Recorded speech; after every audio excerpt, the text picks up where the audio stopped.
Night had fallen deep over the English countryside, and in a quiet room at Oates, an old man lay still amid the scent of aged paper, dried ink, and candlelight sinking lower, like the final breath of the day. He was not a king, not a general, not a religious leader followed by crowds. He was only John Locke, a frail, reserved man who lived almost his entire life in caution, and yet left behind ideas powerful enough to shake thrones, redirect the course of history, and compel humanity to relearn how to think about freedom, power, education, and its own dignity. Perhaps that is precisely what makes this story so quiet, and yet so profound. Why did a man who disliked noise, who once concealed his name from the most dangerous pages he wrote, become one of the most important minds in the modern world? Why did a man who never stepped into the public square to raise his voice leave behind lines of writing that traveled farther than decrees and cannon fire? In his silence there seems to have been another kind of strength, not dazzling, not violent, but enduring, like a lamp burning through many long nights of history. Tonight, on Deep Sleep of Power, we will not rush into John Locke as though entering a dry lecture on philosophy.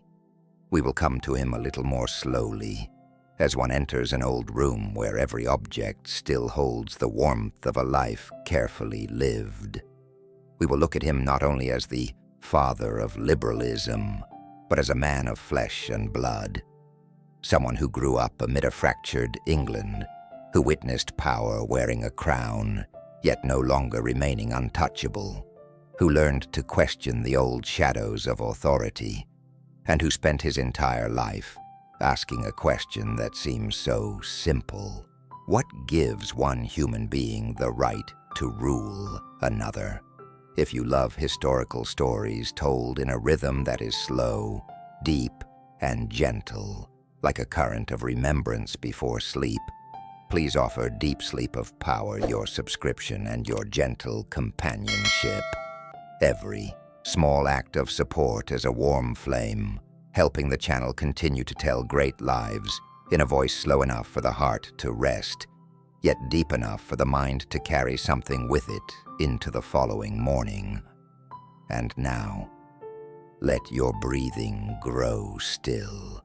Let the candlelight in that room at Oates shine backward through time. For once our eyes have grown accustomed to this gentle darkness, we will begin to hear, from very far away and very softly, the sound of an old England stirring within the ashes of war, where a child named John Locke is about to open his eyes upon a world in which power is no longer as steady as it has always claimed to be.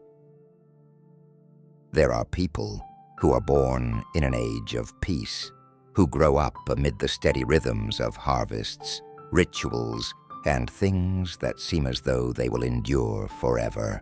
But there are also those who, from the moment they first open their eyes to the world, already hear, however faintly, the quiet cracking of an entire order splitting beneath their feet. John Locke belonged to the latter.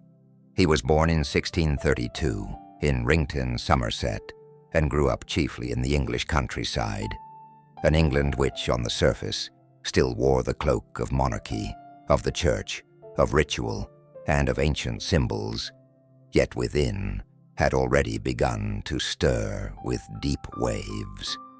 It was like a lake that seemed calm beneath the evening light, while under its waters, hidden currents had long been colliding with one another. The king and parliament found it increasingly difficult to dwell beneath the same roof of power. Religious disputes no longer remained only in churches or in books, but entered the dinner table, the family, and the very way people looked at one another. The social classes, too, no longer stood still within their old places. What was called order seemed still to be there, and yet it had already begun to tremble softly, like an old wooden door before the changing wind of a new season. The child, John Locke, could not have understood all these movements in the language of politics, but children often feel what they cannot yet name. Perhaps he sensed early on that the adult world around him was not truly as stable as it appeared. There were things spoken in very solemn tones that were no longer wholly believed. There were authorities clothed in robes, crowned with coronets, bearing seals of office, and yet they did not bring complete peace to the human heart. It was a very particular atmosphere in which a delicate mind might grow. The atmosphere of an order trying to preserve its old shape, while history had already begun to draw it toward change. Locke's family did not belong to the dazzling ranks of the aristocracy. His father was a country lawyer, and at the same time a man formed by the Puritan spirit, disciplined, self-controlled, and deeply concerned with personal morality and duty.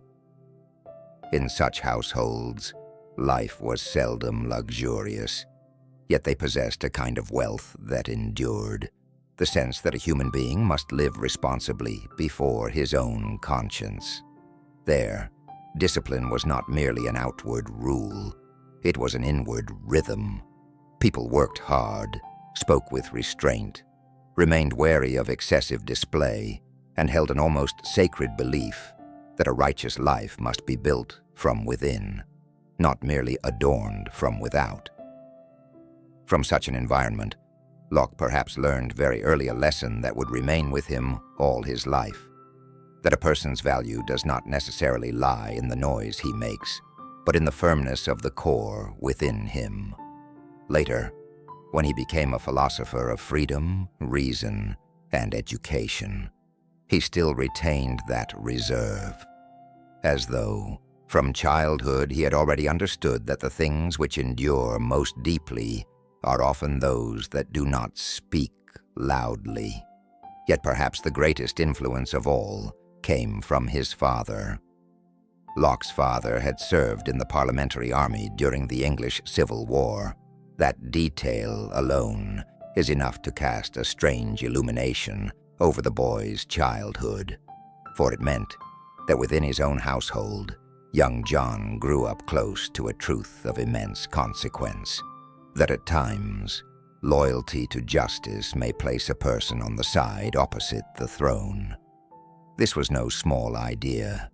It was like the first crack in a pane of glass that centuries had tried to keep unbroken. The realization that the king was not always identical with what was right, and that power was not always legitimate merely because it had existed for a long time. For a child, such things do not appear as formal doctrines. They enter the heart the way climate enters trees and grass. They teach in a voice very slow, very quiet, yet very enduring. Perhaps John Locke was never directly taught that one day he would write of the limits of power and the right to resist tyranny. But he lived beneath the shadow of experiences that made such questions gradually become as natural as breathing. When a father had once stood with Parliament, it was difficult for the son to grow up with the simple belief that royal power was incapable of error. Then the English Civil War drew nearer, no longer merely a distant tension between institutions, but a real upheaval entering the life of the nation. Arguments over taxation, authority, religion, and the Constitution gradually became gunfire, division, and a fierce trial by fire for the whole idea of England itself. In those years, Locke was still young, but old enough to feel that the country in which he lived was no longer a seamless picture. It was like a precious cloth, already beginning to tear from many sides, each tear made by human hands, and yet each one laying bare questions that people had long feared to ask. And then in 1649, when King Charles I was executed, English history crossed a boundary that had once seemed almost unimaginable. A king, once surrounded by ritual, divine sanction, and the idea of heavenly appointment, could be brought to trial, condemned, and led to death like any other mortal man. To Europe at that time, this was not merely a political event. It was like the moment when an ancient bell is struck so forcefully that all the old walls begin to tremble. The radiance once called sacred suddenly revealed its fragile human core. Try to imagine the effect of that upon a young mind coming of age. A boy, born into a monarchical society, raised amid the symbols of traditional power, now saw that very symbol pulled down from its high pedestal. From here, a quiet but immense question must have begun to take shape within John Locke. If even a king could be wrong, could be judged, could be stripped of the sacred covering that generations had feared, then what truly has the right to govern human beings? Is it bloodline? Is it a ritual? Is it force? Or is it something deeper, a legitimacy that must be explained, limited, and measured by the welfare of human beings, rather than by tradition alone? This was the kind of question that does not arrive with noise. It does not come like thunder. It comes like water seeping into wood, very slowly, but once it has entered, it changes the color of the grain from within. And perhaps it was precisely because it grew so slowly that it remained with Locke for so long. What is striking is that this childhood environment did not merely teach him to question power, it also taught him to take order seriously. This is a very important point in understanding Locke. He did not grow up as a man intoxicated by rebellion for the sake of smashing all things apart. He grew up in a world that esteemed discipline, morality, and duty. Therefore, when later he wrote of the right of resistance, of the limits of government, and of freedom, it was not the language of a man who loved disorder. It was the voice of one who understood that order is necessary. But that order deserves to be protected only so long as it continues to serve human dignity. Perhaps it is here, in a childhood spent within a fractured England, that we can see the deepest seed of John Locke. Not the seed of a revolutionary in the fiery sense, but the seed of an intelligence is cautious before all that claims to be absolute. An intelligence that learned to believe that power must be questioned to its foundations, that human beings cannot simply bow before authority out of habit, and that conscience may at times stand higher than even the oldest of symbols.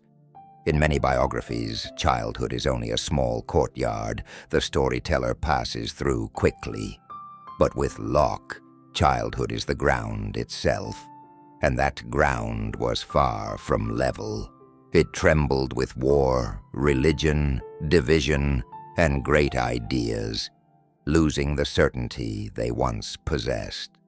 From such unsettled ground, a boy grew up, not through noise, but through the ability to look very closely at what others took for granted. And in time, that boy would be carried farther from the roof of his family home, farther from the fields and the disciplined rhythms of his first years. The long corridors of school already waited ahead, colder, stricter, filled with ancient languages and the formalities of the elite. Yet along with the lessons taught through books, John Locke would there begin to learn another art as well, the art of listening to the weakening of old authorities hidden beneath the solemnity of words. And like a wind passing through a narrow window frame, the question planted in childhood would quietly follow him as he stepped into that world. When he left behind the quiet tremors of childhood and entered Westminster, John Locke stepped into an entirely different world, a world no longer measured by fields, rooftops, and the distant whispers of national upheaval, but by the steady beat of discipline, by the rigor of books, and by that very particular form of authority carried by language. If childhood had taught him that power could crack, this school began to teach him a subtler lesson. Power does not dwell on thrones alone. It also hides in speech, in the way things are named, in the patterns that an education places into the minds of the young, and silently hopes they will carry for the rest of their lives. Westminster in those days was not a gentle place. It was an environment that trained men to enter the ranks of England's elite. Men who knew Latin, knew Greek, knew how to quote the classics, and knew how to argue with the confidence of those schooled to stand within a long and venerable tradition. Its walls seemed to preserve not only the sound of footsteps, but the weight of many generations who had gone before.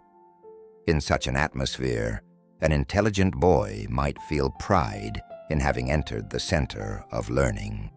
Yet in that same atmosphere, a sensitive soul might also begin to sense that knowledge, when joined to status, can possess a certain coldness of its own. Locke studied there with all the diligence and ability he possessed. He encountered classical texts, rhetoric, the rules of grammar, and the highly rigorous intellectual formation of the age. It was the path that many young minds of that time had to pass through if they wished to enter the world of influence. And it cannot be denied that Westminster gave Locke tools of immense importance. It taught him the precision of language. It trained him to attend to the shades of an argument. It made him understand that a thought, if expressed in vague language, is easily obscured, but if spoken with clarity and discipline, it can cut through the mist of authorities that seem so enduring. Here we touch upon something that would remain with Locke for many years to come: his respect for clarity. Many philosophers delight in building castles out of concepts. Locke, by contrast, would later tend to draw thought back down closer to the ground. Perhaps part of that impulse was already taking shape in those very years at Westminster, where he came early to understand that words are not innocent things. Language can illuminate, but it can also enchant. It can explain, but it can also conceal. A term used carelessly may clothe an empty idea in solemn dress. A mode of expression that appears noble may cause people to forget to ask whether what lies beneath it is truly truth or merely habit gilded by tradition. For a mind like Locke's, that must have been an early and profound discovery. He learned not only from books, he also learned from the distance between speech and reality. He began to understand that those who command language often command more than the meaning of words alone. They hold the power to frame the world. They decide what will be called order and what will be dismissed as chaos, what will be linked to honor and what will be covered with shame, what will be assumed to be natural and what will be cast outside the circle of legitimacy. Once a person sees this, he can no longer listen to grand declarations with the innocence he once had. But Westminster was not only a lesson in language, it was also a lesson in discipline.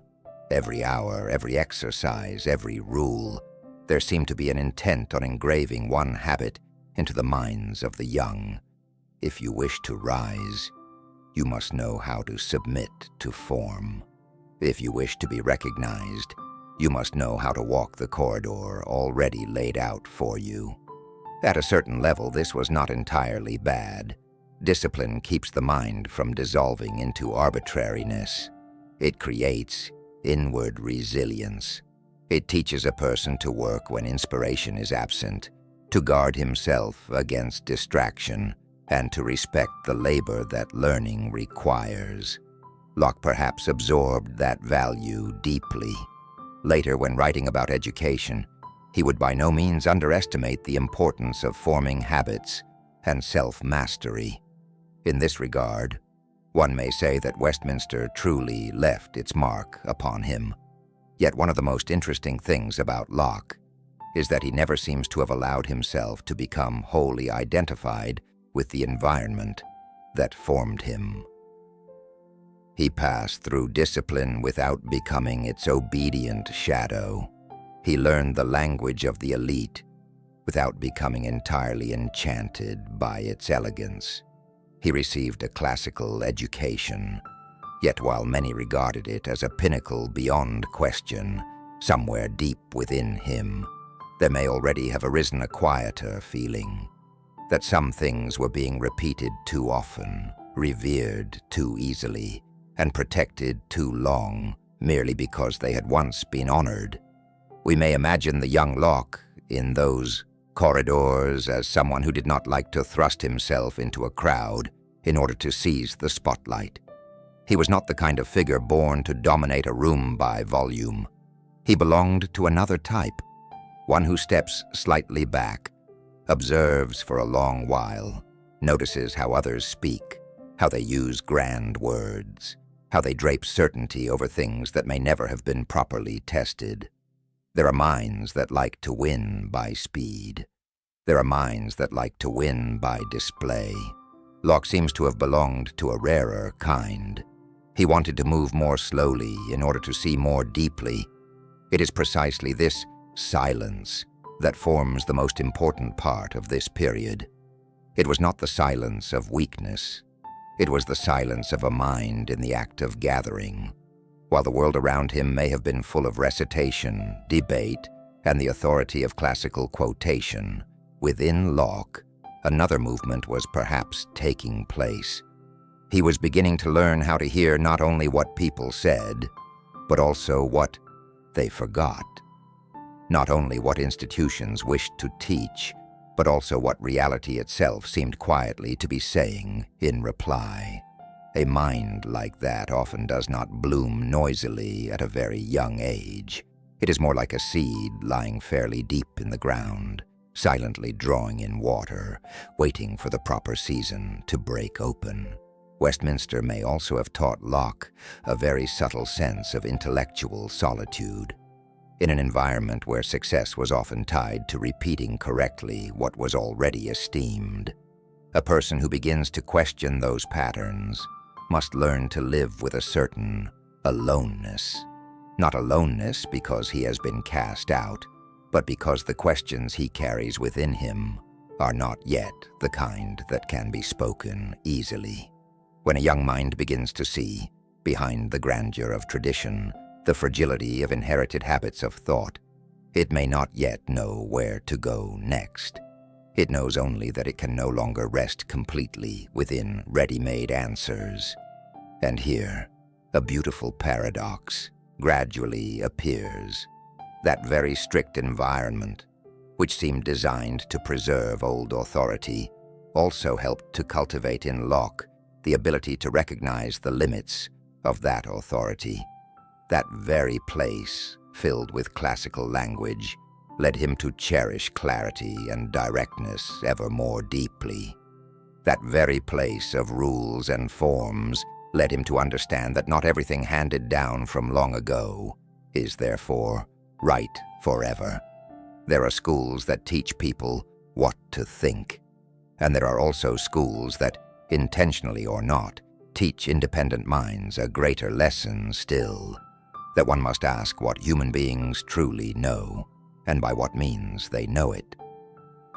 For Locke, Westminster was perhaps such a place. It was not his final cradle. It was not where he found his true intellectual home, but it was an important bridge. There, he learned the power of language, the value of discipline, and the feeling of not wholly belonging to what those around him were praising. Those things, placed side by side, created a very particular foundation, a mind sharpened by learning, yet never willing to fall fully asleep upon the soft pillow of tradition. When a man like that moves on to the next stage of his journey, intellectual dissatisfaction no longer remains a vague feeling. it begins to find its concrete object. The walls will grow higher, the shadows of the ancients darker, the arguments more abstract, and the question he has carried since youth will begin to strike against an entire scholarly world, convinced that it already holds the key to truth. Like the thin light of late afternoon slipping from the schoolyard beneath an old stone vault, John Locke's footsteps were now leaving behind those disciplined corridors and moving toward a wider place, where his doubt would no longer remain only a silence, but would begin to take the shape of a path.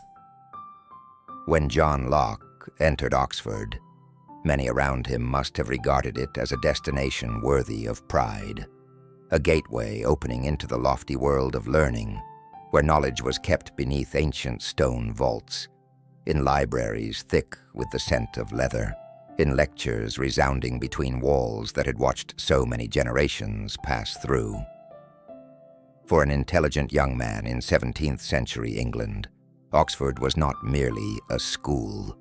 It was almost a symbol of prestige, of tradition, of the path leading toward intellectual standing and social influence. Yet there are places so surrounded by radiance that people easily forget to ask whether that light is the light of living truth, or merely the lingering glow cast upon old shadows. For Locke, Oxford seems to have been both an opportunity and a quiet trial. He did not arrive there in a spirit of noisy rebellion, nor with the desire to shatter everything he encountered. On the contrary, he entered that world with ample diligence, ample patience, and ample respect for learning. But precisely because he cared so deeply about truly knowing, truly understanding, he soon felt a very quiet discomfort growing within him. The longer he remained, the more he realized that many of the things taught there no longer seemed to touch real life. The Oxford of that time still lay quite deeply within the orbit of scholastic tradition. Debates revolved around abstract categories. Classrooms were filled with systems of concepts handed down over many years, and habits of argument relied heavily upon the authority of those who had come before. All of this forming a world that appeared rigorous, majestic, and highly learned. Yet often in worlds so enclosed, what is missing is air. People may speak at great length without ever touching what is truly present before their eyes. They may construct vast edifices of reasoning, yet forget to ask whether the stones from which those edifices are built are still sound. Aristotle remained there, as a presence almost impossible to avoid. Not Aristotle in the sense of a great thinker worthy of being studied, but Aristotle as an oversized shadow cast across every room, every debate, every frame of explanation. For many, this brought reassurance. When a name has been canonized by time, it is often easier to cling to it than to look afresh at reality for oneself. But for Locke, the overbearing presence of those classical shadows began to produce a different feeling. Suffocation. Perhaps he was not troubled by the ancient philosophers themselves. He was troubled by the way his contemporaries used them as walls instead of windows. The thought of the ancients ought to have helped human beings see the world more clearly, yet all too often it had been turned into a veil that caused people to stop looking at the world directly. Great names, when wrongly used, cease to be sources of inspiration. They become shelters for lazy intelligence, an intelligence that prefers quoting to, observing, repeating to testing, relying on old glory rather than facing what is actually taking place. This was a crucial turning point in Locke's inward journey, for what he began to doubt at Oxford was not merely a few subjects or a few textbooks. He began to question a deeper habit of an entire civilization, the habit of confusing authority with truth. Something repeated for long enough does not thereby become true. An idea taught within grand buildings is not, for that reason, exempt from scrutiny. A concept, however elegantly wrapped in polished academic language, if it cannot return to experience, to life, to observation, will sooner or later become nothing more than an echo in a room shut closed for too long. One might say that at Oxford, Locke began to feel himself being drawn in two directions. One was the weight of tradition, masters, curricula, arguments that had become standards. The other was a need within him that was deeply real and enduring, the need to know by, touching the world as it is. Not merely to know the world through the reports of old authorities, but through concrete signs, concrete things, concrete experience. That inner tension did not explode into a manifesto. It unfolded far more quietly, like a crack within a thick sheet of ice. Outwardly, it may not yet have broken, but inwardly the structure had already begun to change. It is precisely this quietness that makes Locke's story so distinctive. He was not the kind of figure to rush out and attack everything with forceful words. He did not cast himself as the destroyer of learning. On the contrary, he moved slowly, observed carefully, and allowed dissatisfaction to be nourished by thought rather than anger. And perhaps for that very reason, his doubt possessed such endurance. It was not the hot impatience of youth. It was the result of a very serious mind gradually realizing that much around him was no longer sufficiently alive. There is a particular loneliness reserved for those who begin to question the old shadows. For at that point, they have not necessarily found the new light. They only know that they can no longer rest within the old darkness. Locke must have passed through that kind of loneliness at Oxford. Around him was a world that still functioned, still taught, still graded, still bestowed honors, still trusted in its own language. But in some deep corner of himself, he had already begun to hear the hollowness of certain overly familiar sounds. Once a young person sees that, he can seldom return to his earlier state of belief. From this point onward, a great question gradually became sharper within Locke. How do human beings truly know?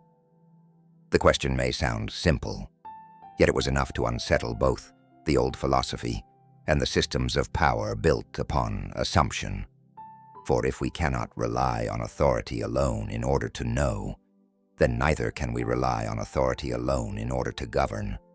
If an idea must be brought before experience and reason to be tested, then power, too, must be brought before human life to see whether it is just.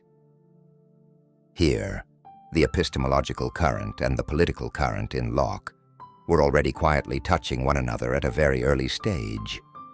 Oxford, in that sense, was not merely the place where Locke studied.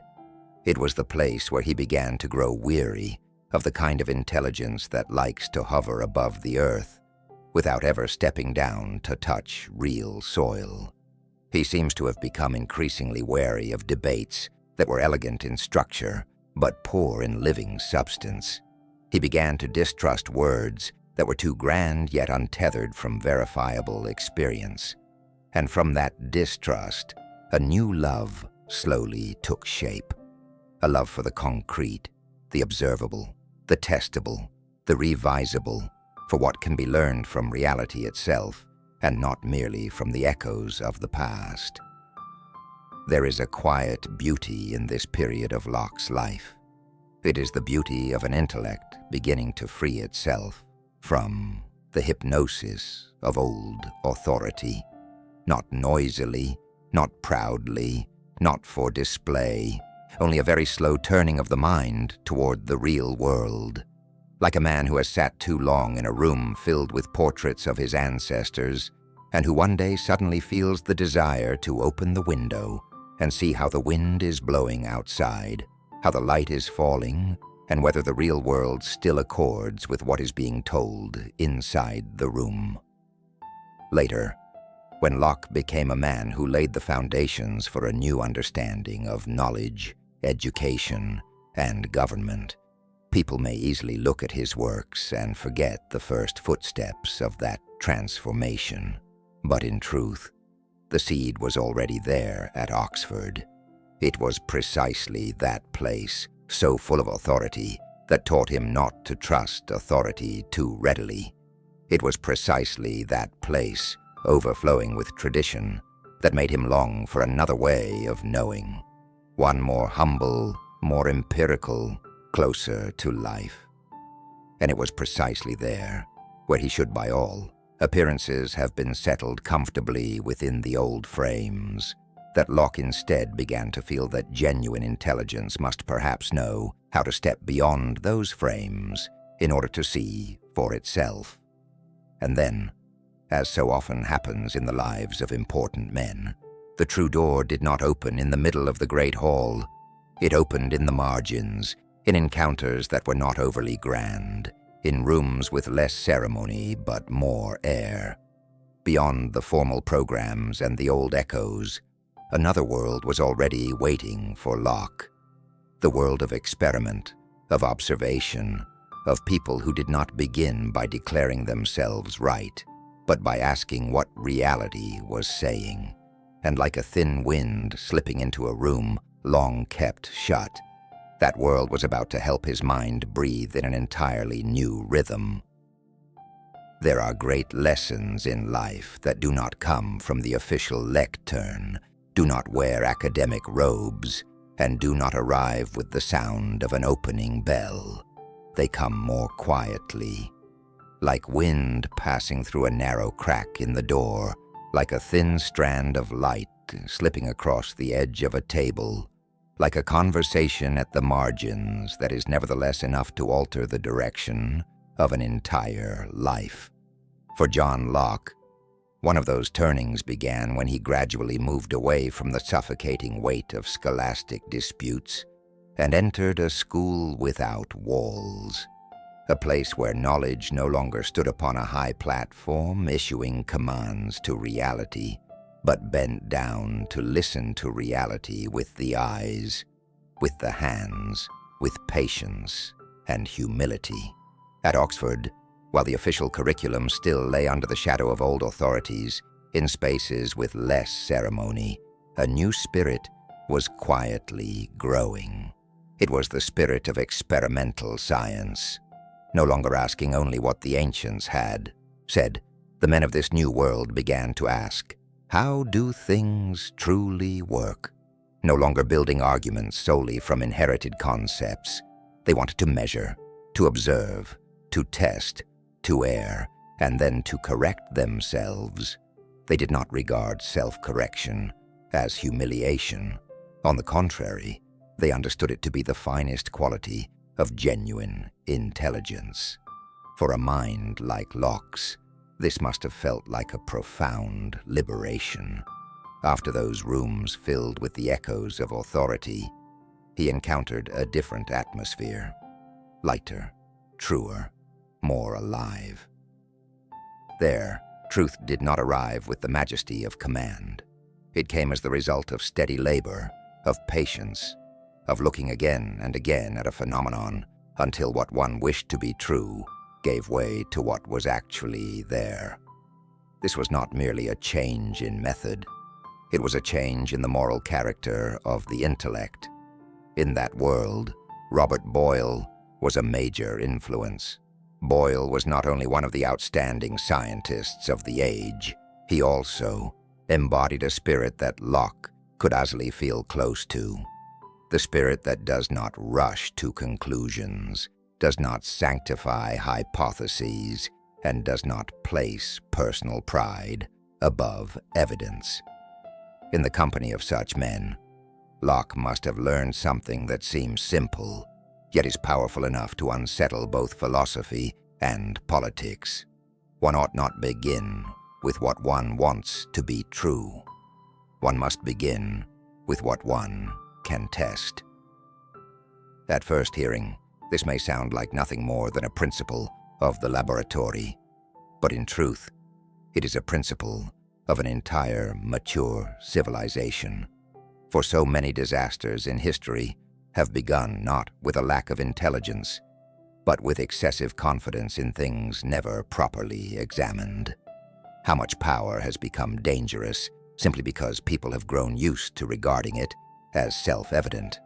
How many dogmas have burdened human beings simply because they were repeated too long in tones of unshaken certainty?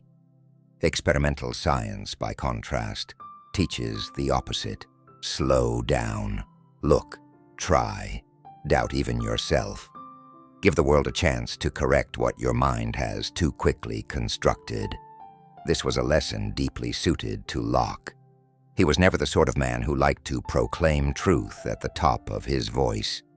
He was the kind of intellect that preferred to proceed step by step, preferred clarifying to dazzling, preferred testing to declaring, and so the experimental spirit did not attract him only on the scholarly level. It also harmonized with the deeper structure of his character. It gave him a rhythm of breathing, a way of living intellectually, an ethic of caution that was in no way weak. From these encounters with the new science, Locke gradually absorbed an immensely important habit, distinguishing between what is said beautifully and what can stand firm before experience. That habit would later enter very deeply into his major works. When Locke wrote about the human mind, he did not wish to begin with essences already asserted in advance. When he wrote about government, he likewise did not wish to begin with self-proclaimed glories. In both realms, he increasingly leaned toward one foundational question: how do we know this? Upon what experience does it rest? How does it serve the reality of human life?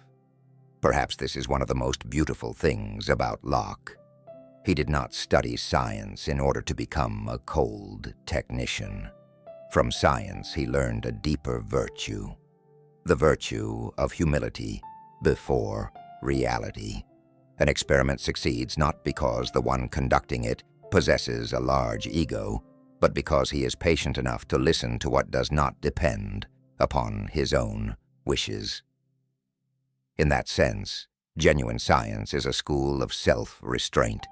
It compels human beings to accept that the world is under no obligation to conform to our hypotheses, and that, in the end, is also a deeply moral lesson.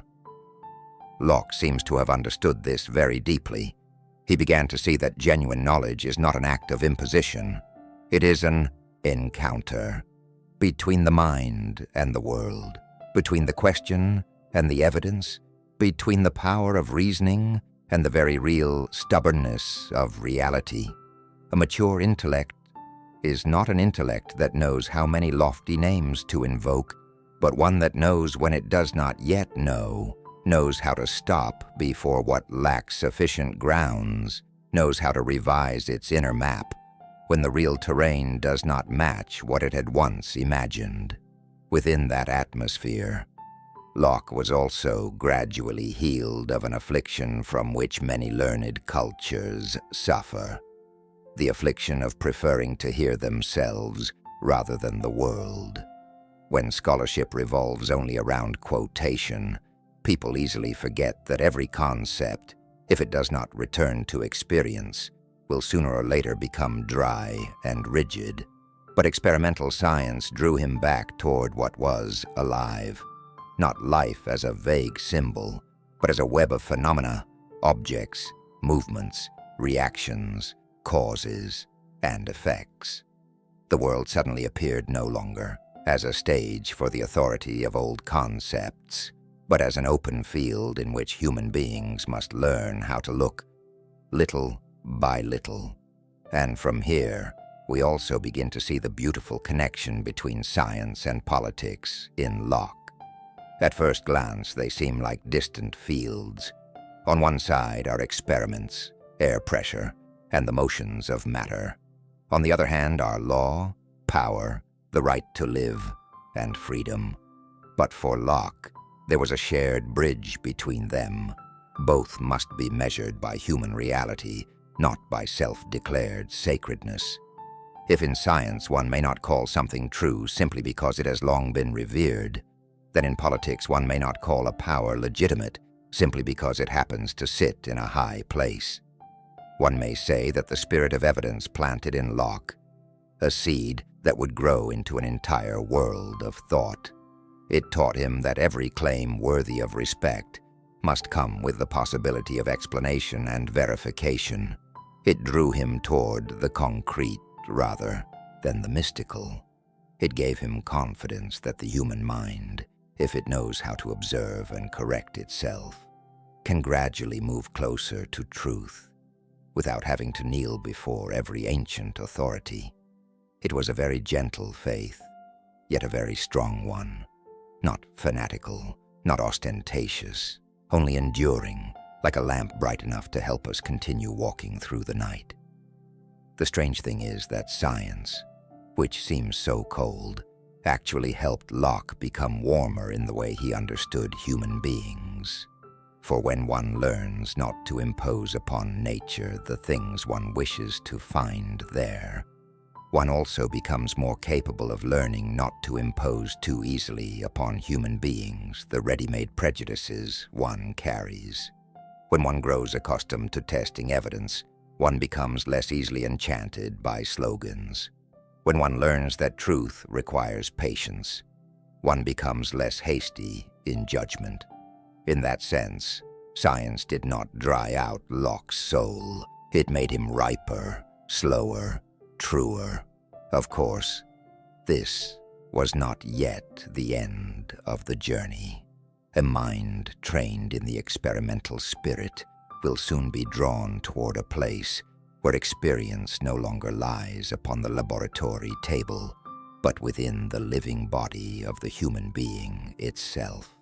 After the world of physical phenomena and methods of verification, Locke would move closer to another field, one in which observation must become subtler, caution must grow deeper, and every small sign may carry great meaning.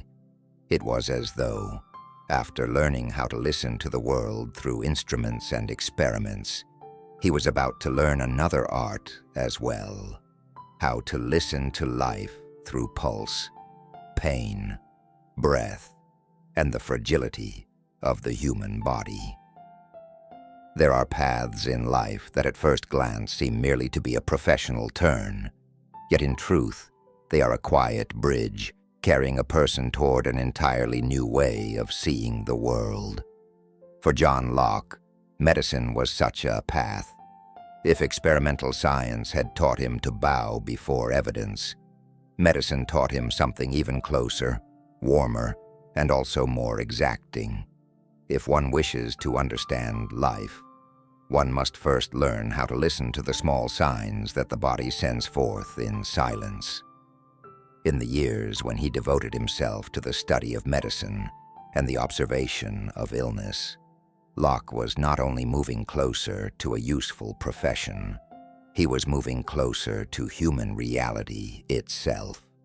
The body does not know how to lie in the polished language that systems of thought sometimes employ. A fever is a fever. A weakened breath is a weakened breath. Pain does not disappear simply because someone quotes an ancient authority. Before the suffering body, all elegant theories that stand far from life are put to the test. And it was precisely there that Locke gradually learned a quality that would remain with him all his life: fidelity to what is actually happening. A good physician cannot come to the bedside with the intention of imposing a ready-made answer upon the patient.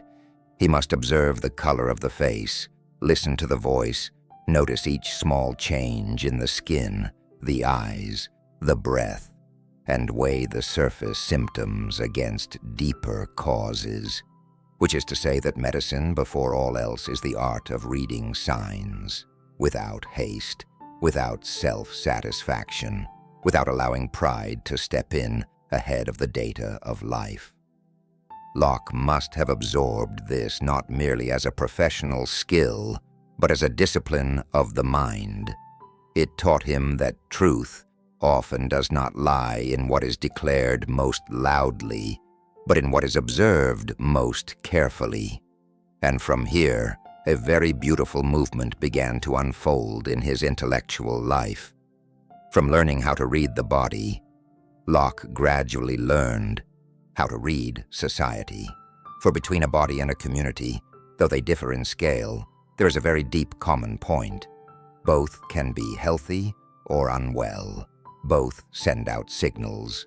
Both must be understood through what is truly happening within, not merely through the outward appearance of order. A body may carry illness even while it still stands upright. A society may do the same. It may wear the garments of ceremony, may still preserve its throne, its laws, and its emblems. Yet beneath them, disorders may be growing day by day. For a mind like Locke's, medicine, therefore, was not merely a matter of remedies and treatment. It was like a quiet school in the way of seeing life. If one wishes to heal the body, one must understand the cause rather than merely stroke the symptom. If one wishes to think about the state, about power, about social order, one must do the same. One cannot simply look at the splendor of institutions and forget to ask, are the human beings living under those institutions truly protected, truly able to breathe, truly at peace, truly treated as subjects possessing dignity? Here the physician within Locke quietly began to enter into the philosopher. Perhaps medicine also helped Locke become gentler in the way he understood human beings. In overly abstract systems of thought, human beings sometimes remain only subjects, subjects of the crown, citizens, the collective, the will, essence, great words, yet cold ones. But at the bedside, the human being returns to being a fragile, finite, vulnerable life. There is not much room there for fantasies of anyone's infallibility. A king may suffer as an ordinary man suffers. A scholar may burn with fever as a farmer does. The body is the place where every illusion of the superhuman nature of power must fall quiet. It reminds us that before being ruler or ruled, a human being is a living creature capable of pain, weakness, weariness, fear, and in need of care. This was a very great lesson, even though it arrived in the softest of voices.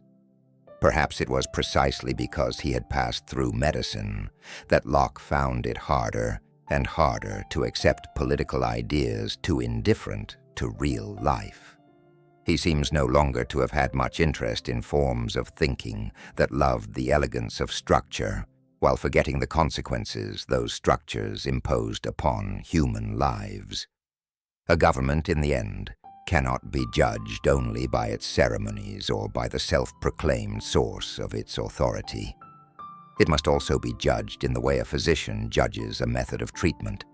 Does it truly protect life? Does it reduce harm? Does it serve the one who must live under it? Medicine also gave Locke another virtue: patience before complexity. The human body is rarely simple. A symptom may conceal many causes. An outward sign may be only the echo of a deeper disorder. A physician who is too hasty will easily diagnose incorrectly. Society is much the same. A political upheaval is not merely an event floating on the surface.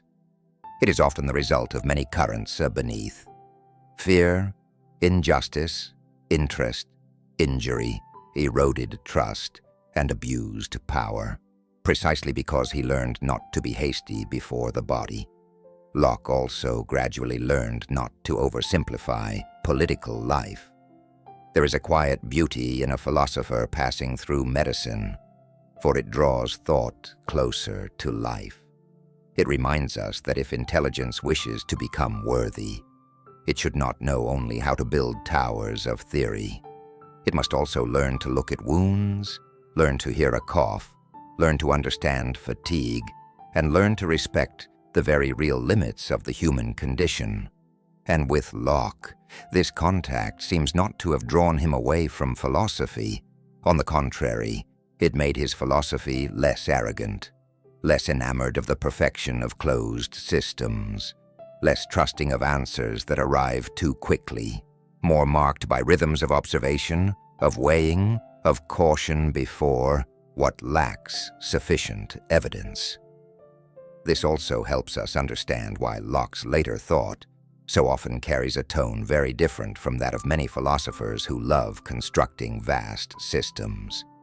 He tended to begin from what human beings can actually experience, from what can be tested, from the very concrete interests of life.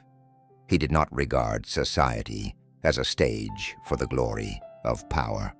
He saw it more nearly as a shared body that must be kept from too much pain, too much injury, too much suffocation by those swollen and abnormal parts of power.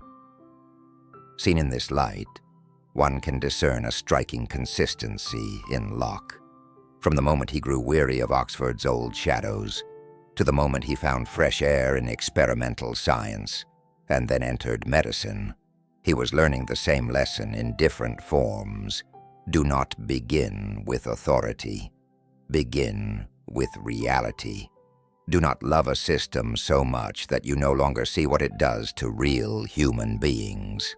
Do not take concepts as sufficient when what needs healing lies in the wounded life before your eyes.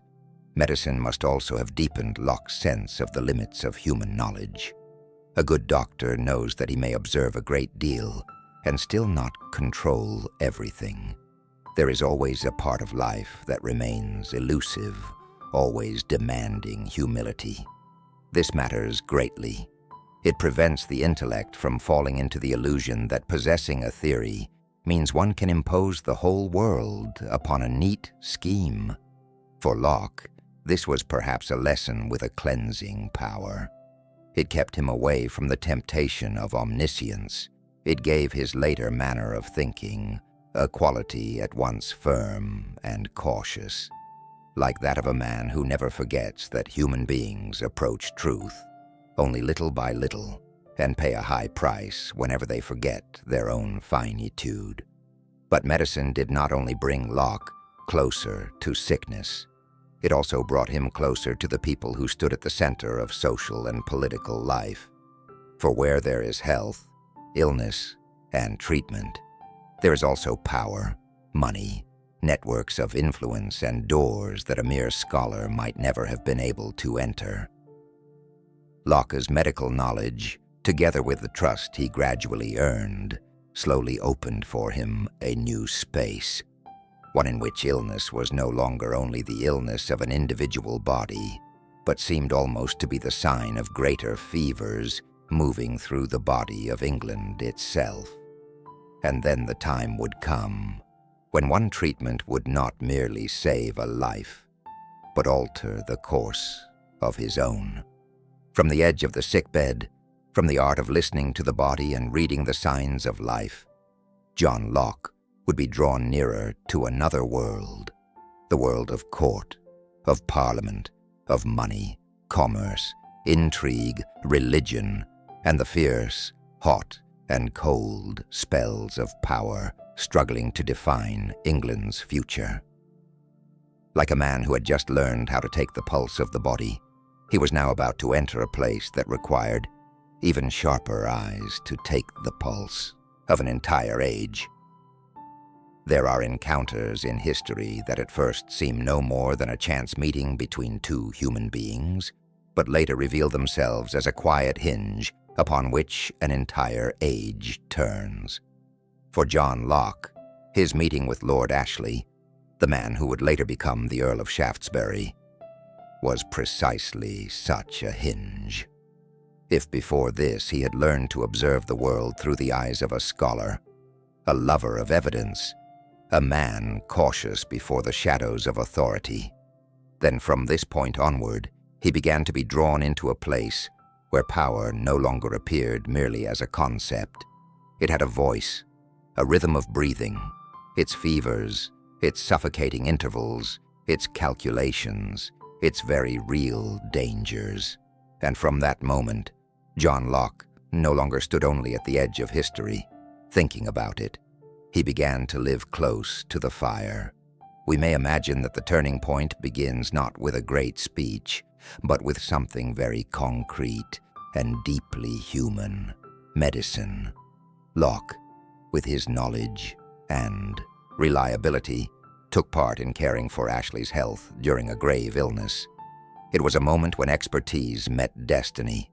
A body needed to be saved, a mind needed to be trusted, and from that tense closeness, a door opened. Perhaps Ashley saw in Locke more than a skilled man. He saw a person discreet, lucid, observant, unhurried, unshowy. Precisely the kind of man of great worth in the political world, where loud voices often abound more than genuine understanding. After that encounter, Locke entered Ashley's orbit, and in doing so, also moved closer to the center of the most violent movements in England's public life. This was a change of great significance, for before then, power for Locke had been something he had sensed in childhood, reflected upon in books, questioned by reason. But from here onward, power appeared in a far more living form. It was no longer a symbol stamped on a coin or a ritual enacted in a great hall. It was late-night debates, letters, private, meetings, fragile alliances, fears spoken in low voices, decisions capable of changing the fate of an entire nation. Ashley was not a simple figure. He was a man of ambition, ability, and great influence, tied to the current of the Whig faction, and to profound disputes over religion, succession, the Constitution, commerce, and the future of England. In the company of such a man, Locke must have witnessed politics in a far barer form than books could ever describe. He saw that behind every slogan about order or loyalty, there often lay an entire web of interests. Behind declarations of public morality, there could be the fear of losing power, losing influence, losing one's place. And conversely, behind many bitter struggles, there could also lie deeply real questions about religious liberty, about the limits of royal power, about the dignity of human beings unwilling to be ruled solely by commands from above. Perhaps this was the stage at which Locke began to understand deeply, something that only those who stand nearest power can fully feel. Power always tends to tell a beautiful story about itself. It likes to clothe itself in the language of stability, legitimacy, duty, and the protection of order. But when one looks longer and more closely, one sees that power also knows how to fear, how to become addicted to itself, how to cling, how to hide its fragility behind firm-looking symbols. And once one has seen that, it becomes very difficult to return to trusting power with one's original innocence. Locke did not enter that world as a man enchanted by it. He was not the kind of person dazzled by the light of aristocratic halls. On the contrary, it was perhaps his reserve that allowed him to observe all the better. Those who speak less often hear more. Those who do not especially wish to stand at the center of the stage often see more clearly how the stage itself is built. Near Ashley, Locke learned not only the workings of factions, but also how political language is used both to conceal and to reveal. A word may be chosen to soothe the public. A concept may serve as a bridge toward freedom, or as a curtain behind which ambition hides. And it was here that everything he had absorbed from Westminster, from Oxford, from science, and from medicine began to meet in a single field of observation. One might say that before this period, Locke had already learned to distinguish between words and reality. But once he came near Ashley, he learned an additional distinction, the distinction between power as declared and power as exercised. Those two things rarely coincide perfectly. A king may speak of order while spreading unease. An institution may speak of duty while enlarging its own privileges. A faction may invoke justice and yet still allow itself to be drawn by private interest. These paradoxes did not make Locke bitter, but they certainly made him more alert, much more alert. And perhaps it was precisely this alertness that brought him closer to the central question of his life. By what right does one human being govern another? Not by strength alone. For strength may compel but does not by itself create legitimacy. Not by tradition alone, for no matter how ancient tradition may be, it is not thereby exempt from answering before reason. Not by divine sanction alone, for in English history itself, he had already seen the sacred radiance of royal power crack apart. Near Ashley, and amid the shocks of the age, Locke increasingly saw that politics cannot be explained merely by who happens to prevail. It must be questioned all the way down to its moral foundation. Within that environment, he also saw clearly another truth. The central problem of politics is not simply who is sitting on the throne, but by what that person is limited. This was a major shift in thought. For many ages, people have been enchanted by personalities. They believe history is determined by whether the ruler is strong or weak in character. But Locke seems to have been drawn more and more toward a deeper, calmer problem. A good system cannot rest only upon the hope that the one who holds power will be decent. It must establish boundaries such that even when human beings are ambitious, power still cannot swallow the freedom of others whole. Seen from this angle, the years beside Ashley were almost a living school of modern politics. Locke observed commerce rising, economic interests reshaping the nation, religious conflict still unresolved, and disputes over succession threatening to shake the entire structure of the state. He saw that politics was no longer simply the affair of a dynasty. It was the place where money, belief, law, class, the sea, colonies, and even imaginations of the future collided. A mind trained in the habit of rigorous thought, as his was, must have felt very clearly that if one wishes to understand society, one cannot look at only one fragment. One must look at the whole mechanism of its life. What is striking is that the deeper Locke moved into the world of power, the more reason he had to return to a question that seemed to lie farther away. From where do human beings know? For if institutions can tell too many beautiful stories about themselves, if political language can both illuminate and conceal, if both tradition and ambition can distort perception, then before rebuilding the political world, one must perhaps return to the foundation of the human mind itself. By what means do we understand what is true? How do we form ideas, beliefs, and prejudices? When do human beings truly know? And when do they merely repeat what they have been taught to believe? It is here, in the eye of power's storm, that a very deep movement began within Locke. He did not leave politics in order to flee into philosophy.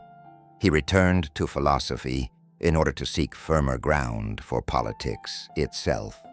For he seems to have understood that if the human mind remained bound to baseless assertions about truth, essence, and innate privilege, then every later argument about freedom or power would easily fall back into the old cage. Thus Locke's years beside Ashley did not bring him only close to influence and danger. They brought him closer to the great work of his life itself. After taking the pulse of the body and seeing with his own eyes the fevers of power, he now seemed about to turn inward toward a deeper chamber, the chamber of the human mind. There, under a quieter light, he would begin to strip away the old assumptions one by one in order to ask what a human being truly brings with him when he first enters this world. And like a sheet of paper still wholly blank, beneath an unwritten lamp, that journey was about to open before him, very quietly, yet with enough force to change the way humanity understands knowledge, freedom, and the self. There are ideas that enter history not with an explosion, but with a very quiet gesture, gently taking from human hands something they have grown accustomed to believing for many centuries, and then returning to them a new space in which to look again at themselves. With John Locke, one of those quiet yet profound gestures was the idea of the blank sheet. At first hearing, it seems simple, but that simplicity is like the still surface of water at night. The longer one gazes at it, the more one sees beneath it depth sufficient to alter the whole way human beings understand knowledge, education, dignity, and even power. In a world accustomed to believing that there are truths already placed within the human mind from the moment of birth, Locke bent down before a more fundamental question. Where does our knowing truly begin? Does the human soul enter life already furnished with fixed ideas of good and evil, truth, God, order, duty? Or does everything come to us in a slower, humbler way? Through sensation, through experience, through the gradual contact between the mind and the world. Locke chose the second path. He imagined the mind at the beginning as a blank sheet, not blank in the sense of being poor, empty, or lacking capacity, but blank in the sense of being open, a space not yet written upon, a surface not yet stamped by permanent privilege or innate truth, a place upon which life will gradually leave its traces through light, sound, scent, taste, touch, memory, reflection, and the repeated act of thinking again about what one has lived through. It is a very beautiful image, and also a very revolutionary one. For if the human mind is not already filled from on high with a fixed system of truths, then that means knowledge does not arrive as a secret gift reserved for a chosen few. Knowledge is formed through experience, through contact, through learning, through the slow process in which human beings receive the world through the senses, and then gradually use reason to reflect upon what they have received. In that view, understanding is no longer a crown placed upon someone's head at birth. It is a structure built one stone at a time. We may imagine how Locke arrived at such a thought. After the years in which he questioned the old authorities at Oxford, after the influence of experimental science, after medicine and its lessons in observation, after his encounters with practical politics, he must have found it harder and harder to accept any mode of thinking that begins with assertion rather than with experience. A mind like his could hardly be content to believe that human beings know merely because they have been told they must know. He wanted to understand how the process of knowing actually unfolds.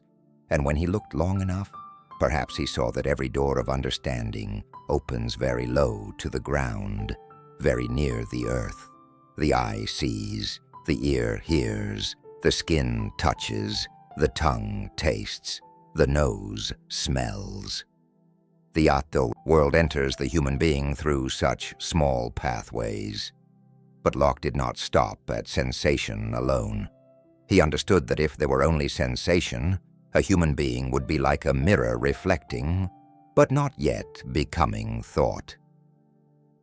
What makes the mind deeper is the capacity for reflection, the ability to turn back and look at what is taking place within oneself, remembering, desiring, doubting, comparing, combining, distinguishing.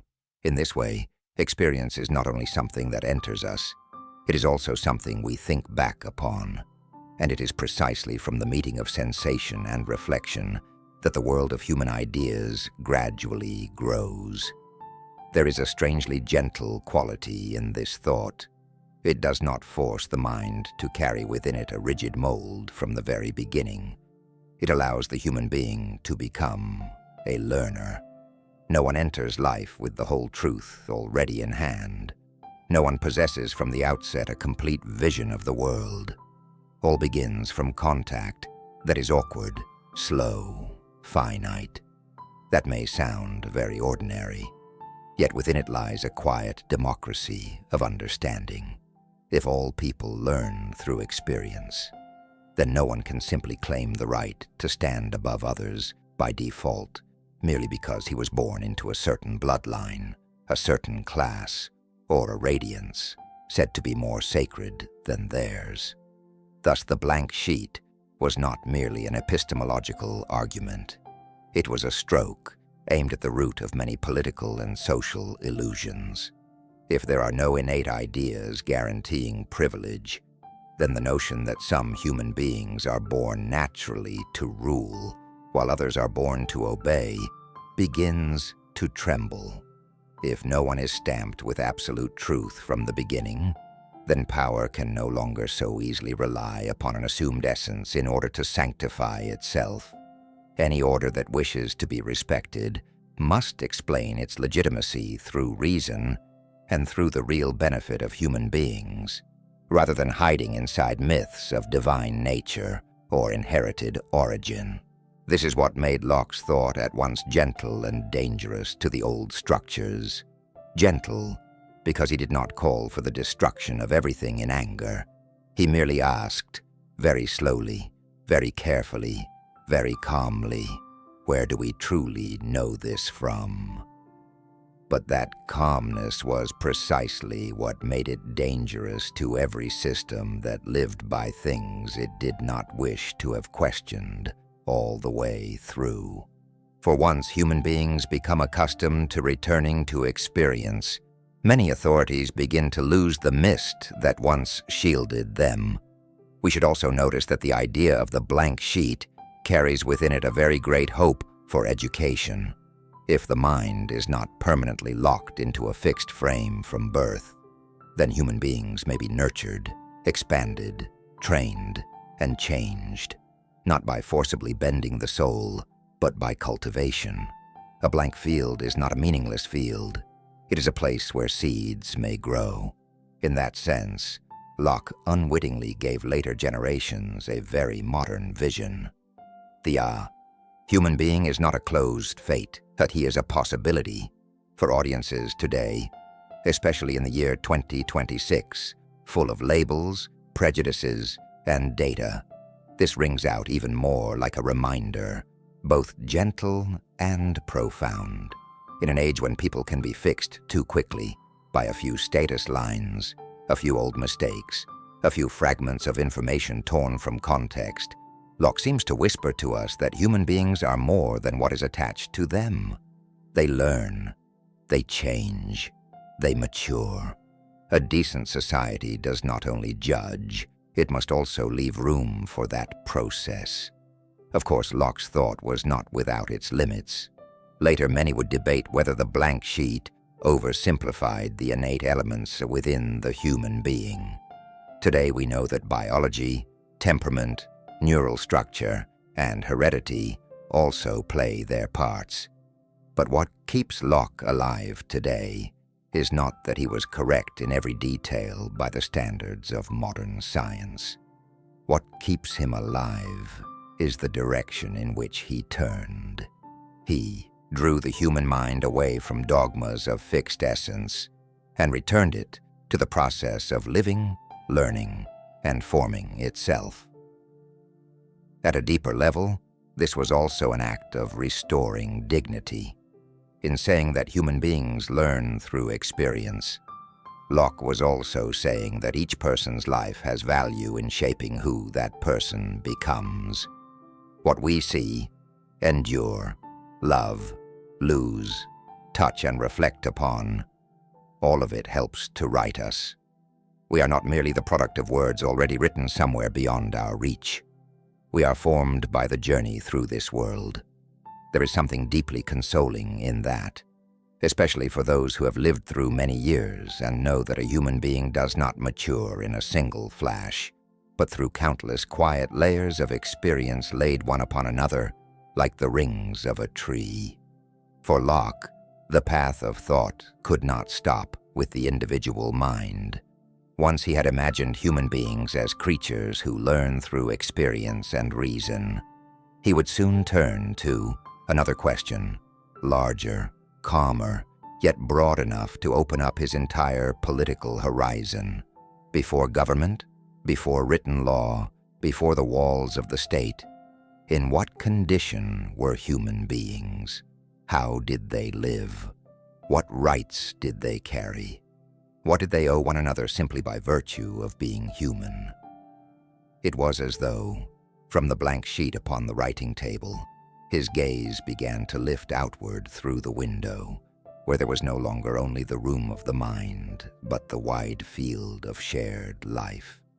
And there, before thrones had risen, before decrees had been proclaimed, Locke was about to imagine a very ancient dawn of humankind, a more primal world where freedom and order did not yet bear the name of the state, yet had already begun to whisper within human reason itself. There are questions in the history of thought that sound very remote, yet in truth lie much closer to human life than we might imagine. One of those questions is this: before there was a state, before there were kings, before written laws and the walls of institutions, how did human beings live with one another? For John Locke, this was not an exercise of imagination meant merely to adorn philosophy. It was a way of returning to the point of departure, in order to ask clearly something of great importance. Where does political power truly come from, and what is it permitted to do with human life? After returning the human mind to experience, Locke seems also to have wanted to return society to an original interval, a mental space in which the human being appears before being covered over by the ceremonies of power. He called this the state of nature. But what is striking is that, unlike certain other thinkers of his age, Locke did not imagine that state as an unending nightmare, where each person is a threat to every other, where life hangs only by fear, where the only order possible must come from an immense power standing above all. Locke looked at the human being with an eye less despairing, cautious, but not despairing. In his view, before there was a state, human beings still lived within a kind of order, not the order of decrees, not the order of armies, not the order secured by crowns and prisons, but a deeper, quieter order, the order of reason. Locke believed that human beings, even without government, still possess the capacity to recognize certain fundamental things. That one ought not arbitrarily destroy the life of another. That one ought not violate another person's freedom merely because of one's own passing desire. That the other person, no less than oneself, is a being of value, with a life, a body, a right to exist without being turned into an instrument. Here, Locke's thought possesses a very particular beauty. It is not naive enough to think that human beings are wholly good, but neither is it bitter enough to regard them as mere creatures who must be frightened into living with order.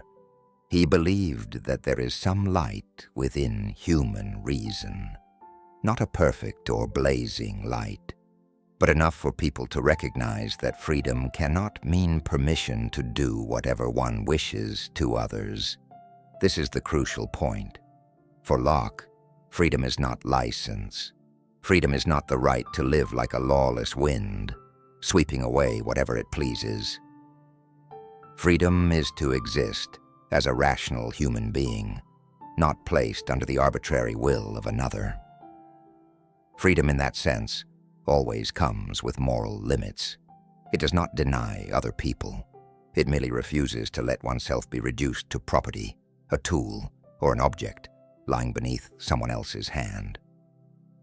In the long night of history, this was an idea both gentle and strong. Gentle because it does not build order upon pure fear. Strong because it grants each human being a very high moral standing before the state acknowledges them. Before any law is written, they already possess a certain value simply because they are human. One may say that here Locke is doing something very great. He is trying to find the foundation of dignity beneath every institution. The state comes afterward. Law comes afterward. Government comes afterward. But the right to live as a human being must come first. We can understand why a man like Locke would arrive there. From his childhood in a fractured England, he had seen that power is not always trustworthy simply because it exists. From Oxford, he learned to question the old shadows of authority. From science and medicine, he learned to return to reality rather than mythologize what stands above. Now, in thinking about society in its original condition, he continues along that same path, stripping away the robes of power in order to see what remains when human beings stand before one another in their most bare condition. And what he saw was not only fear, he saw reason. Of course, the state of nature in Locke is not a paradise. He did not believe that human beings, if simply left to instinct and conscience, would automatically produce a harmonious world. He knew very well that people can favor themselves. They can grow angry. They can take revenge too far. They can misunderstand justice when their own interests have been touched. A person who is both victim and judge in the same matter rarely maintains perfect impartiality. And so, even in a world grounded in natural morality, instability may always arise. But it is precisely here that we see how careful Locke was. He did not build his political philosophy upon an easy illusion about human nature. He simply refused to exaggerate the darkness so far that humanity's whole future had to be handed over to an unlimited power. In other words, Locke did not deny the danger of disorder. He merely did not accept that fear of disorder is enough to justify every form of rule. This is where his thought becomes profoundly important for modern history. If the state of nature is not wholly hell, then the state cannot justify itself simply by saying, "Without me, you would have nothing but war."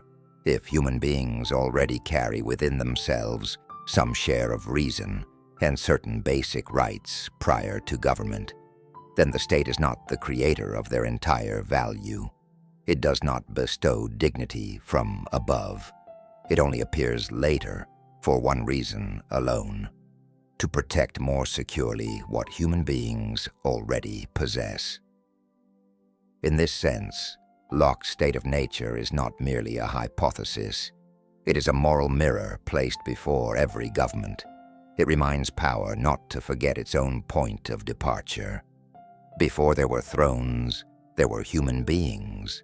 Before there were laws, there were bodies, reason, life, and the need not to be trampled upon.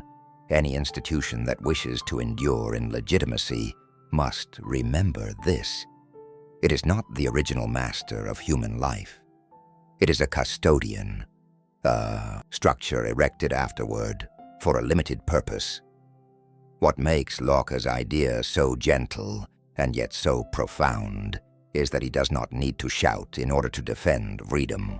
He merely restores the order of things. First comes the human being. Only afterward comes power. First come the rights to life, liberty, and not to be harmed without cause. Only afterward comes law as the instrument for preserving these things. When that order is reversed, disaster begins. When the state forgets that it comes after the human being, it soon begins to desire to swallow the human being entirely into itself. If we listen to this thought very slowly, we will find in it a strange consolation. In a world where power often tries to make itself appear as the source of all order, Locke reminds us that there remains a dignity not wholly dependent upon power's recognition. A human being does not become valuable only when the state sees him. He has value before that. He enters society not as an emptiness waiting to be filled by commands, but as a being who already possesses a rightful share of his own. Perhaps this is precisely why Locke still speaks to the present age. In the year 2026, amid so many vast institutions, amid systems of surveillance, administration, data, and increasingly refined forms of concentrated power, we need that reminder all the more. Not to deny the role of the state, but to keep the state from forgetting its limits. Not to turn freedom into chaos, but to prevent order from being used as an excuse to crush freedom. But if human beings in the state of nature already possess reason and rights, why must they still move toward a more organized form of common life? Why not remain forever within that original freedom? Locke knew well that even a world illuminated by conscience still contains inconveniences that cannot be lightly dismissed. Rights need firmer protection. Justice needs a more stable arbiter. Judgment cannot forever be left in the hands of hearts inflamed by injury or desire. And so, from that primordial sky in which human beings still stand together without yet having a state, his thought begins to drift toward another shore, where freedom meets labor, where the common world touches the private hand, and where a very ordinary yet very great question begins to appear, like light upon water. How can something that belongs to all become the possession of one? There are questions in philosophy that sound very large, yet in truth they begin from things that are very small, very close to everyday life. A hand reaching up to take an apple from a branch, a person hoeing the soil, sowing seeds, waiting for rain, pulling weeds, and then, when the harvest season comes, bringing the grain home. A person carving wood into a table, lighting a fire to cook, mending an old coat so that it may continue to accompany him through another winter. From such ordinary images, John Locke arrived at one of the most important questions of the modern world. How can something that originally belongs to nature in common become the private possession of one person? This was no small question, for behind it lay an entire world of labor, justice, individual freedom, inequality, law, and, in the end, government itself. If answered too simply, it may justify greed. If answered too vaguely, people will no longer know by what right they may protect the fruits of their own effort. And Locke, as usual, did not begin with slogans. He began with an observation very close to the ground. Human beings do not merely live in the world. They also pour a portion of their lives into the world. According to Locke, nature in the beginning belongs in common. Land, water, plants, fruits, air. All of these are present as a treasury into which human beings enter together. But if everything remains forever merely common in the sense that no one can ever call anything his own, then a problem immediately arises. How can human beings live, work, care, and build? How can a person eat the apple he has picked, drink the water he has drawn, grow the seed he has planted, if every act of use must stop before the question, but has this truly become anyone's yet? Locke answers that it is precisely labor that forms the bridge between the common world and private possession. When a human being uses his strength to pick an apple, till a piece of land, plant a bed of vegetables, or make a useful object, he has mixed his labor with it, and because labor belongs to the body and life of the laborer himself, the result produced by that labor also bears his rightful mark. In other words, property is not merely an act of seizure. In its most beautiful and original form, property is the handprint of effort left upon a thing. There is something deeply persuasive in this line of thought, because it arises from a profound intuition of life itself.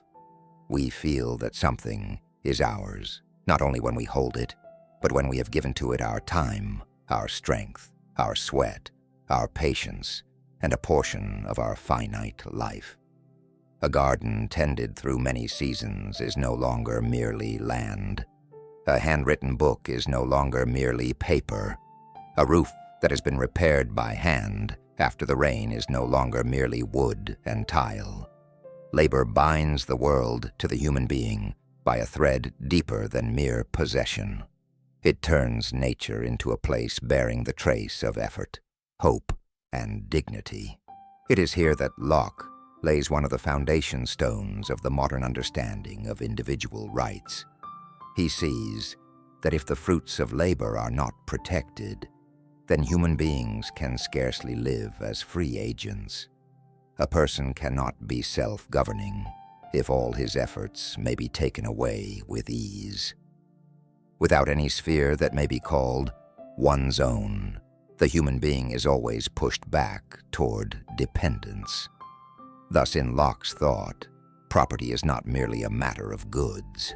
It is also part of the right to exist as a person, with a life of one's own, a labor of one's own, a moral space of one's own that others may not arbitrarily invade. But what makes Locke so interesting is that he does not stop at praising property as an absolute and unlimited right. In the early stage of his thinking, he still set forth some very notable moral boundaries, and it is precisely those boundaries that make his thought less dry, less cold, less like a simple defense of limitless accumulation. The first limit is this: do not take more than you can use. If a person gathers so much fruit that it rots before it can be used, he has crossed the rightful boundary, for at that point, possession is no longer tied to the needs of life and to reasonable labor. It has become a form of meaningless appropriation, taking from the common world more than one truly needs, while the surplus is left to spoil. The second limit is even subtler. When taking your share, do not leave others without an adequate share. This shows that within Locke's thought on property, there still lives a concern for justice. He does not imagine the right of ownership as a license for boundless greed. He seems still to hold before his eyes the idea that individual freedom must be joined to moral responsibility towards the existence of others. If we listen carefully, we will see that this is a Locke quite different from the simplified image that later history has sometimes assigned to him. This is not yet the cold voice of an unlimited market. This is still a man striving to balance two truths. Human beings need property in order to live freely, but property, if stripped of moral limits, can easily become a road toward injustice. Within that balance, there is a very beautiful effort of early modern thought, how to protect the individual without losing the sense of humanity's common share. And yet, as so often happens in history, the very place where thought begins to shine is also the place where shadows begin to lengthen. The matter becomes far more complicated when money appears as a means of storing value without spoiling.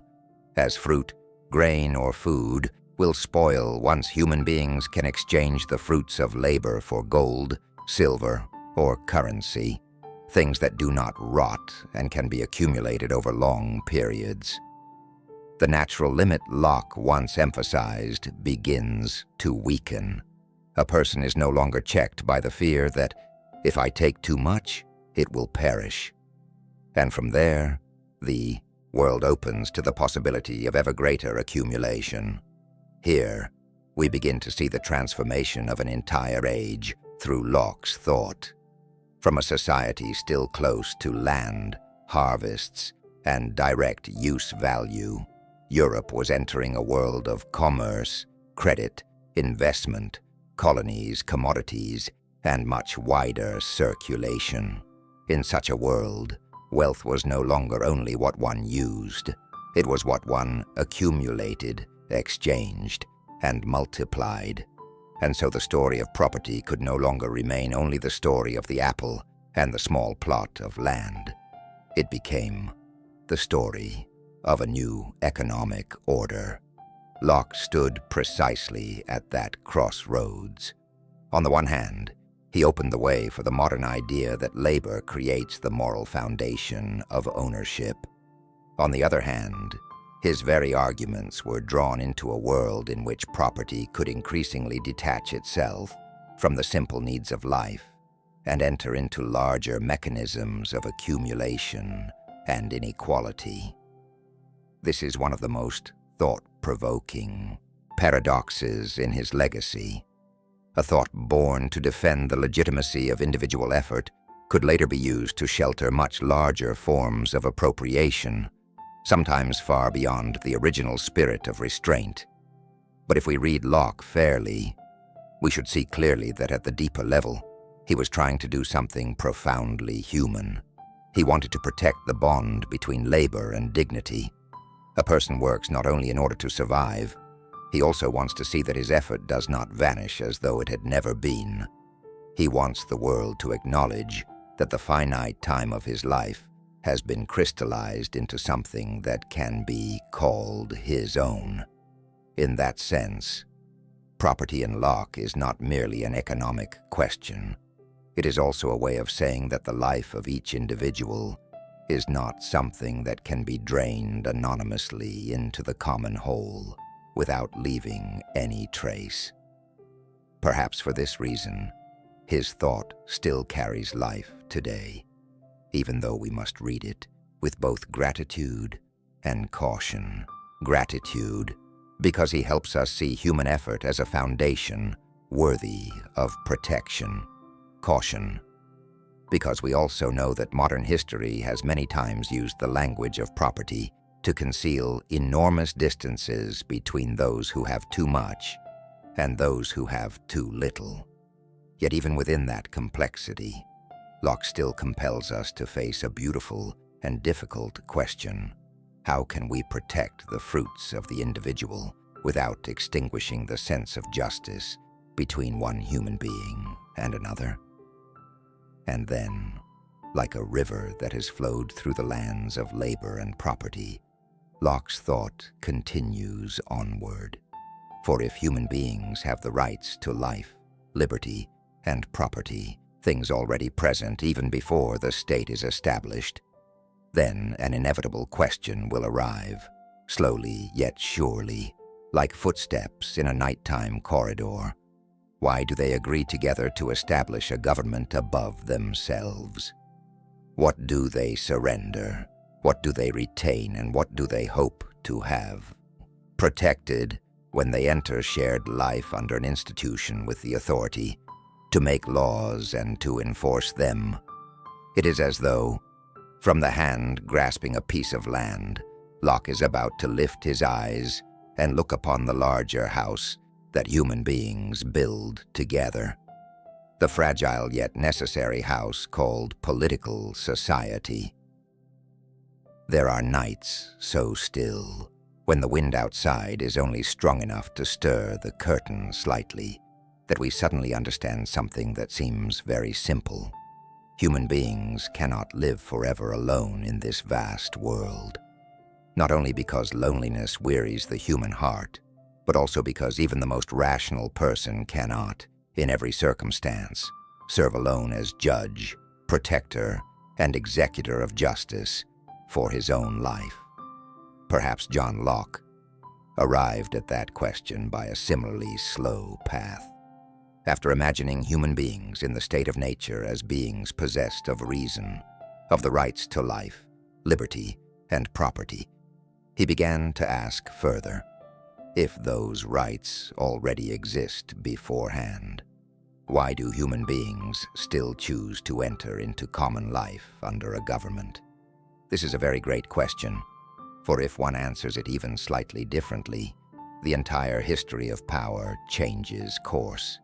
If one says that human beings need government because they are absolutely corrupt by nature, one is easily led to grant too much power to the state. If one says that human beings need no government at all, one forgets another truth. Even reason grows weary at times.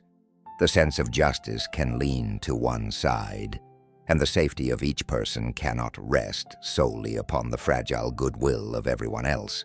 Locke stands between those two extremes, calm and cautious, like a man trying to place a lamp just bright enough into the dark room of politics. In his view, the state of nature is not hell, but it does contain very real inconveniences. Human beings may know that they ought not to harm one another, but not everyone always lives in accordance with what they know. Human beings may feel justice, but when their own interest is touched, they easily grow angry, become partial, or retaliate beyond what is necessary. A person who has been injured and is also left to judge his own case is rarely entirely composed. Thus, even in a world with a moral and rational foundation, insecurity still slips in like cold wind through the crack of a door. Locke saw this very clearly. He did not idealize human beings to the point of forgetting their fragility, but neither was he so pessimistic as to think that only an iron hand could preserve order. He understood that between those two paths there is another. Human beings can establish government together, not in order to abolish themselves, but in order to protect one another more effectively. In other words, government is not born to replace human dignity, but to preserve that dignity within a more stable framework. That is where the idea of the social contract enters Locke's thought. At the mention of the word contract, we may easily think of papers, clauses, and cold legal terms.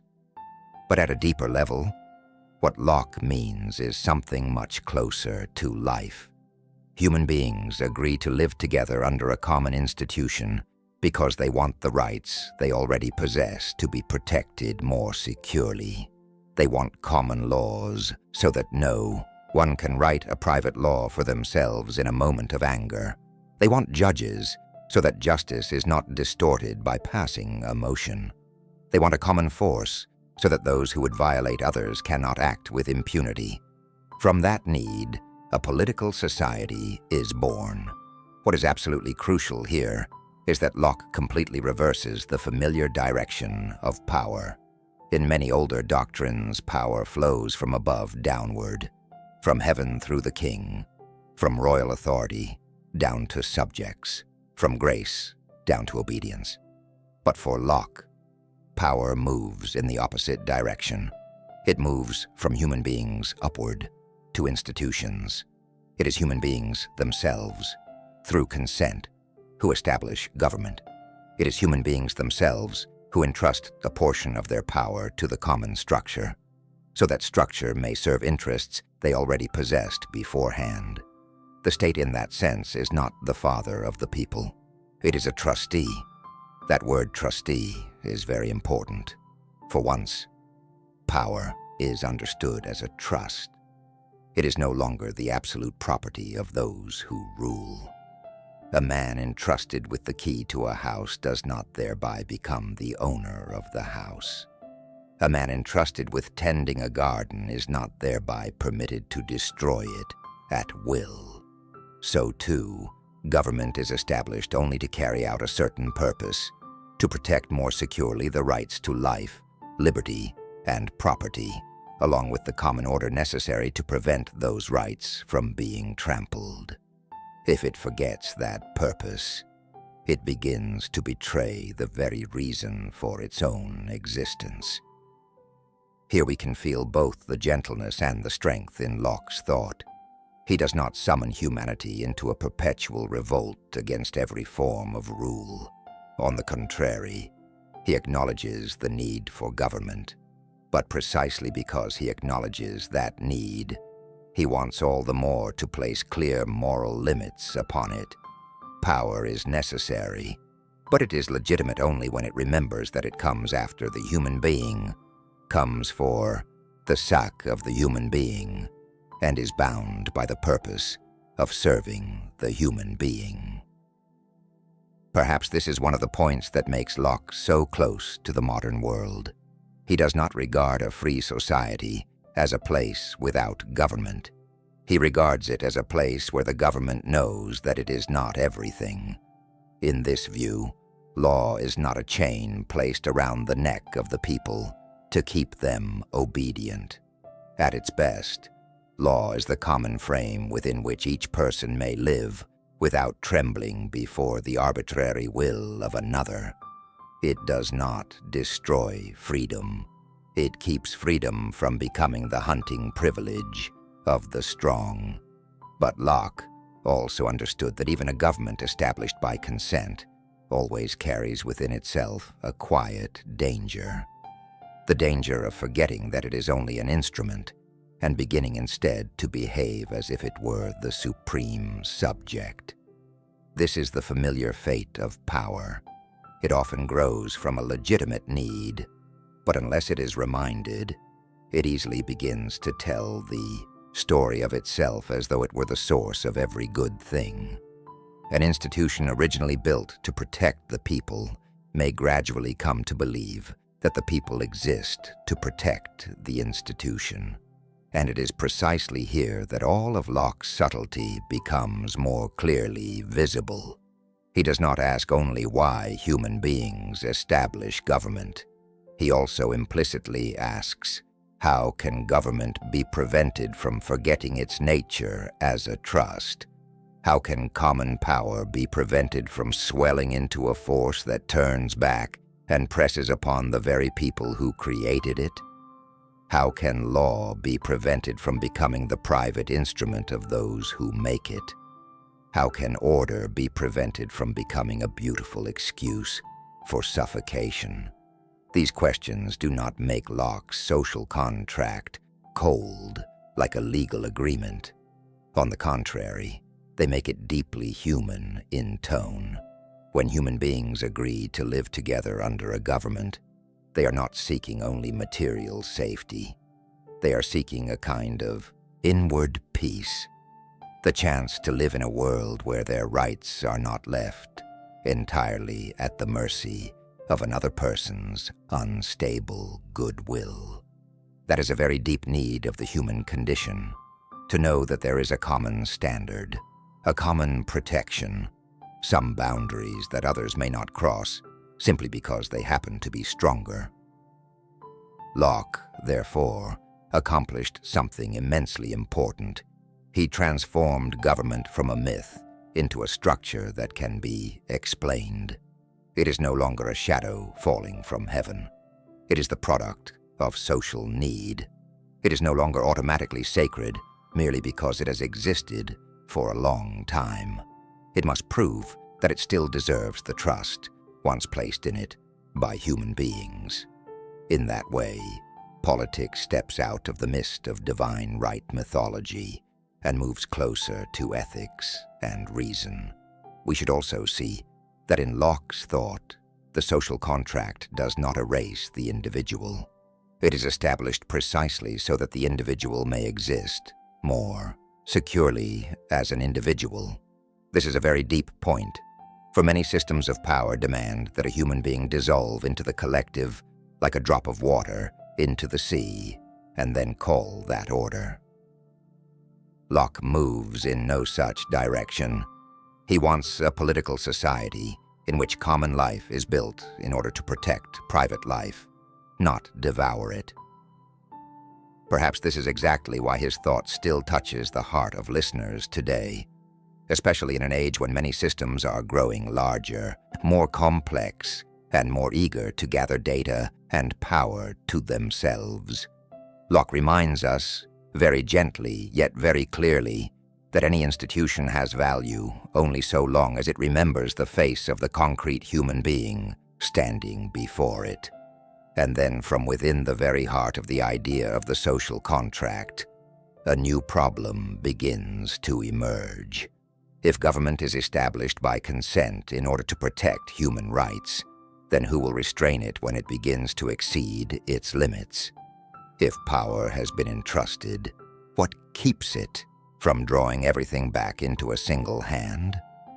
What guarantees that those who make the law will not place themselves above it? That those who enforce it will not turn themselves into the sole source of truth and coercion? Like a man who has only just finished raising the frame of a house and already senses that storms will come, Locke is about to think further about supporting walls, braces, and the necessary distances between power and itself, so that freedom will not be crushed by the very hand that was born to protect it. There are great ideas in history that do not bear the dazzling appearance of a revolution in the public square. They do not arrive with the sound of galloping hooves, nor with flags snapping in the wind. They come more quietly, like a wooden frame raised silently in the night to keep the roof from collapsing onto the heads of those asleep beneath it. In John Locke's thought, the idea of the separation of powers is such an idea. It is not noisy. It does not glitter. But without it, human freedom can very easily be crushed by the very power that was once born to protect it. After passing through the question of why human beings come together to establish a government, Locke did not stop at the hope that once a state exists, justice will somehow arrive on its own. He was not so naive. Perhaps too many experiences in life had taught him that power, even when it begins with a legitimate reason, still carries within itself a very deep temptation. The temptation to expand. Power rarely stops of its own accord at the proper boundary of its task. Once it has grown accustomed to issuing commands, it often wants to command still more. Once it has grown accustomed to being obeyed, it easily mistakes service for ownership. And it is precisely here that Locke saw a quiet yet very great danger. If all power is gathered into one hand or into one single mechanism, then government can very easily turn from a fence protecting liberty into a machine that grinds liberty into dust. Locke understood this not through reasoning alone. He understood it through the history of England as it had passed before his eyes. He was born into a country where the king had once wanted to stand above every limit. He grew up amid the memory of civil war. He came of age amid disputes over authority among monarchy, parliament, religion, and law. He had seen more than enough to understand that the problem of politics is not only the creation of power, but also keeping power from becoming the thing that devours every breathing space of society. For that reason, in his thought, a good state cannot rest merely upon the goodness of those who govern. That is too fragile. If the freedom of millions is entrusted only to the hope that the one seated above will always be kind, wise, and self-restrained, then that is not a durable order. Human beings change. Temperaments change, interests change, fears change, and power, when left unchecked, usually tends to travel farther than even its own original intention. So Locke began to think of a solution more structural, more measured, more realistic. That solution was this: power must be divided, not in order to make the state so weak that it becomes helpless, but so that it cannot become too strong at any one point, and thereby grow dangerous, not to create chaos, but to keep order from hardening into despotism, not because he hated power, but because he understood all too well its attraction and its natural tendency to swell. In Locke's view, the one who makes the law should not at the same time be the one who possesses total discretion in carrying it out according to his private will. For when one hand both writes the law and then applies it by itself, without being answerable to any scrutiny, that hand may very easily begin to forget that law was made to serve the common good, not to serve itself. Here, Locke had seen a very deep truth of modern politics. Power should not be allowed both to make the rules and to act as the absolute arbiter of their execution. We may understand this through a very ordinary image. A house cannot remain standing if the entire weight of the roof rests upon a single pillar. That pillar may at first still seem strong, but over time it will crack, tilt, and pull the whole house down with it. If the roof is to endure, its weight must be distributed, supported at many points, held by many braces, balanced through many lines of force. Locke seems to have wanted to do something very similar with the state. He did not believe in a single pillar of power. He wanted a structure in which power strikes against power, so that no one part can swell without easily meeting a limit. It is this very idea that makes Locke's thought both alert and deeply humane. He does not assume that rulers are evil by nature, but neither does he assume that they are always good enough to be entrusted with everything. Rather than building politics upon blind faith in personal virtue, he builds it upon a sober understanding of human nature. Ambition is real, interest is real, self-justification is real, and therefore the system must be designed so that even when human beings are imperfect, freedom still has a chance to survive. This was a great advance in civilization. Before Locke and those of his age, many political orders were still accustomed to thinking in the language of personalities. The good king or the bad king, the strong ruler or the weak ruler, the tyrant or the wise monarch. But Locke carried the gaze farther. He asked not only who rules, but how power is arranged. A good man in a bad system may still cause harm. A mediocre man in a system of restraint may sometimes be far less dangerous. What must be protected is not merely hope in the virtue of individuals, but a structure that keeps virtue from becoming the only condition upon which society's survival depends. There is a very quiet beauty in this idea. It does not dream of angels, nor does it despair of humankind. It simply says, let us build an order that knows human beings are finite. Let us raise a frame in which ambition may be checked by other ambition, in which power cannot race straight toward its extreme without striking lawful walls. In that sense, the separation of powers is not a sign of needless distrust. It is a sign of political maturity. Locke also understood that power does not come in only one form. There is the power to make laws. There's the power to execute them. There is the power of foreign affairs, of war and peace, of alliance and negotiation. Each kind of power touches human life in a different way, and each can become dangerous if it is not properly bound. When he thought of preventing all those powers from melting into one single center, he was trying to give citizens something precious, breathing space so that no one could too easily determine the whole of their fate by a single will. It is a memorable image. In Locke's world, freedom sometimes does not arrive as a grand declaration, but as the remaining space between powers that have been separated from one another. Because of that space, the human being is not entirely locked beneath one single hand. Because of that space, law may be examined, disputed, and restrained if it travels too far. Because of that space, the citizen has a chance to live without always trembling before one absolute center. Of course, Locke did not think that simply dividing power would solve every problem. Divided system can still abuse, still be partial, still be unjust. But he knew that without such division, the possibility of injustice becomes almost unobstructed.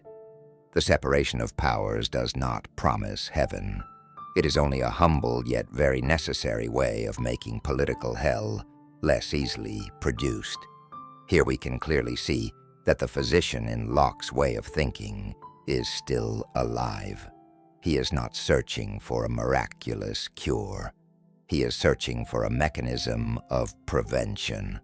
A healthy body is not a body that never faces danger, but one that possesses systems preventing danger from swiftly destroying the whole.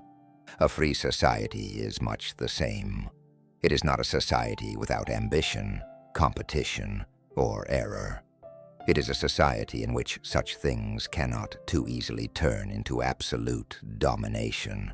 And if we listen slowly enough, we will hear that this idea carries something very fitting to the spirit of deep sleep of power, for it is not intoxicated by power as a form of radiance. It looks at power with the eyes of someone who has understood its weight. It does not call for war against every institution, but quietly asks, how can an institution be strong enough to preserve peace, yet not so strong that it crushes the souls of the people? That is a question very deep, very modern, and also very gentle. It does not need to shout. It only needs to be repeated long enough in history to become conscious. Today, when we look back, we may easily regard the principle of the separation of powers as something almost self-evident in many modern political systems. But in Locke's time, this was a bold movement of thought. It touched the root of the old habit that wanted to concentrate authority in a single summit. It changed the way human beings imagined the state, no longer as a body with one absolute head, but as a structure that must know how to preserve itself from the dangerous swelling of its own power. Yet then, like every human design, that frame still faces one final question, quiet yet heavy. What happens if even those limits are broken? If the government, though entrusted with the duty of protecting life, liberty, and property, turns instead to trample upon them? If those who govern no longer remember that they are trustees, but begin to behave like masters? In that case, how far must the people continue to endure? And can obedience still be called a virtue if the object of obedience has betrayed the very reason for its existence? Like a door closing softly behind us, that question begins to echo in Locke's thought. Not noisily, but deeply enough to summon one of freedom's most dangerous and necessary ideas. There are times when resisting power is not the destruction of order, but an attempt to save the final moral meaning of that order itself. There are ideas in political history like flames hidden beneath a very thick layer of ash. Ordinarily, we see only the calm surface, the laws, the ceremonies, the calls for obedience and order. But deep underneath, one question continues to smolder. If government no longer protects human beings but turns instead to harm them, do human beings still owe government anything at all? For John Locke, this was not an impulsive question. It was not born from a love of rebellion. It arose from the very moral logic he had pursued from the beginning. Power is legitimate only when it serves the purposes for which human beings established it. Thus, when Locke speaks of the right of resistance, he does not speak like a man in love with chaos. On the contrary, he is someone who understood very clearly the value of order. He had grown up in the shadow of civil war. He knew that a breakdown is not a poetic image. Breakdown means fear, division, loss, families forced to live amid insecurity, and nations compelled to pass through long seasons of suspicion. Precisely because he understood the value of order, Locke did not want to see the word order turned into a beautiful veil draped over abuse of power. He seems to have known that not every silence is worthy. Some silences are only the prolonged sound of suffocation. In his way of thinking, government is established to protect rights that precede it: the right to life, the right to liberty, the right to property, the right to exist as a human being, not trampled beneath the arbitrary will of others. The state, as he had suggested many times, is not some new god descending from heaven. It is an institution held in trust. It is erected for the benefit of those who live beneath it. And therefore, if one day it turns to destroy the very things it was entrusted to preserve, then the moral covenant has begun to crack. Here, Locke performs a very bold intellectual act. He does not ask, "Must the people always obey?" He turns the question around and asks, "Does the government still deserve to be obeyed?" That reversal alone is enough to shake an entire long-standing political tradition. Until then, human beings had been accustomed to being taught to ask whether they were loyal enough, patient enough, obedient enough. Locke places the question exactly where it is more necessary. Is power still keeping its foundational promise? If the answer is no, then what follows in Locke's thought is not a fever of destruction. It is a sorrowful, slow, but serious conclusion. The people have the right to resist, not because they delight in rebellion, not because every small dissatisfaction permits the burning down of the common order, but because in the gravest moment, when power has turned from protector into threat, resistance is no longer an act of destroying order. It is the final effort to save the moral meaning of order. Perhaps this is one of the deepest places in all of Locke's thought. He sees what many regimes wish to conceal. The tyrant is the first rebel, for it is the tyrant who betrays the reason power was entrusted to him. It is he who tears up the covenant first. It is he who breaks order from within the moment he turns law into a private instrument, public authority into the arm of ambition, and the people from protected subjects into objects to be managed, controlled, and exploited. To say this does not mean that Locke regarded the right of resistance as something light or easy. He did not simplify it at all. He knew very well that resisting the government is an immensely serious matter.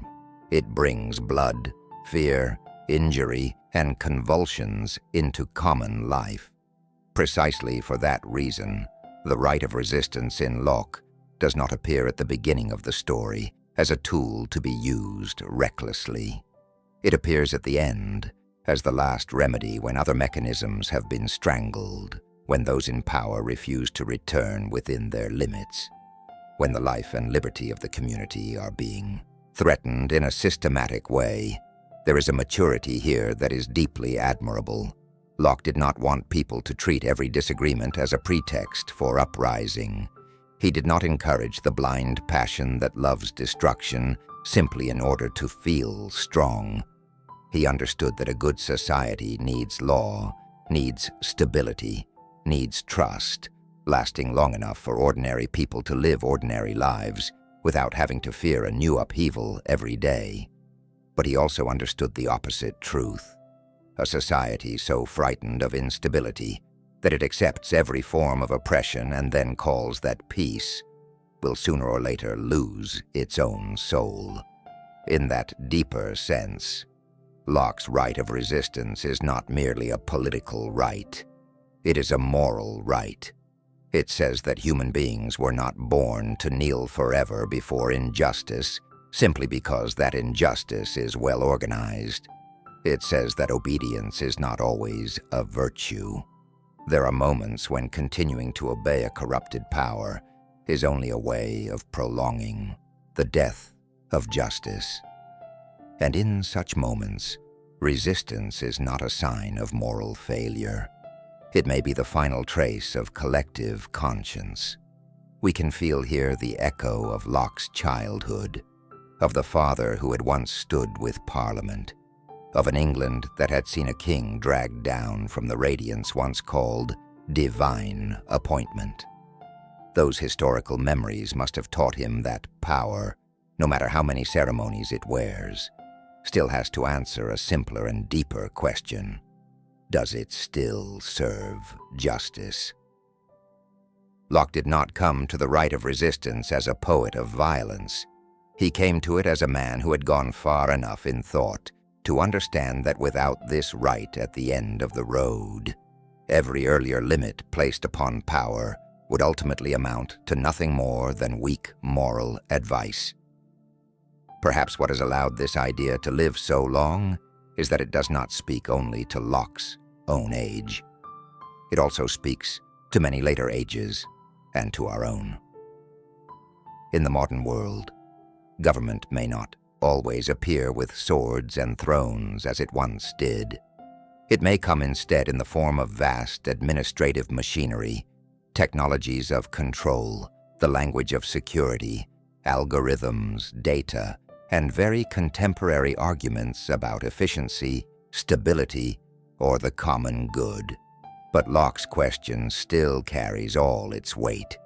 If all these things begin serving themselves rather than serving human beings, if they gradually turn citizens into objects to be narrowed rather than subjects to be protected, then what is the final boundary that a free society must preserve? What is beautiful in Locke is that he does not allow this question to dissolve into pure fury. He always keeps it joined to reason. Resistance, in his view, is not an endless outburst of anger. It is the final moral judgment of a community when it sees that its common institutions have betrayed the purpose of their own existence. Thus, even at what seems the fiercest point in his thought, Locke retains his characteristic tone. No shouting, no exaggeration, no intoxication with destruction. Only the sorrowful determination of reason when it has been driven to the point beyond which it can no longer yield. If we listen very slowly, we will hear that there is not only politics, but also a very deep form of dignity. The right of resistance, in the end, is the affirmation that human beings are not mute material for power to shape forever. They have limits of endurance. They have moral standards. They have the right to say enough when the state ceases to be a common shelter and becomes a strangling hand. It is a very great thought, yet also a very lonely one. To speak of the right of resistance is always to speak of danger, of the fragility of order, of the moment when history no longer walks upon firm stone, but steps onto cracking ice. And precisely because it is so dangerous, such thoughts cannot always be written in broad daylight. There are times when, in order to protect truth, human beings must pass through the shadow.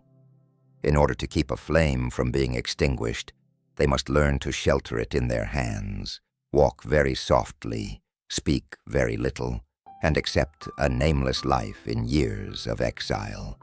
So it was for Locke as well.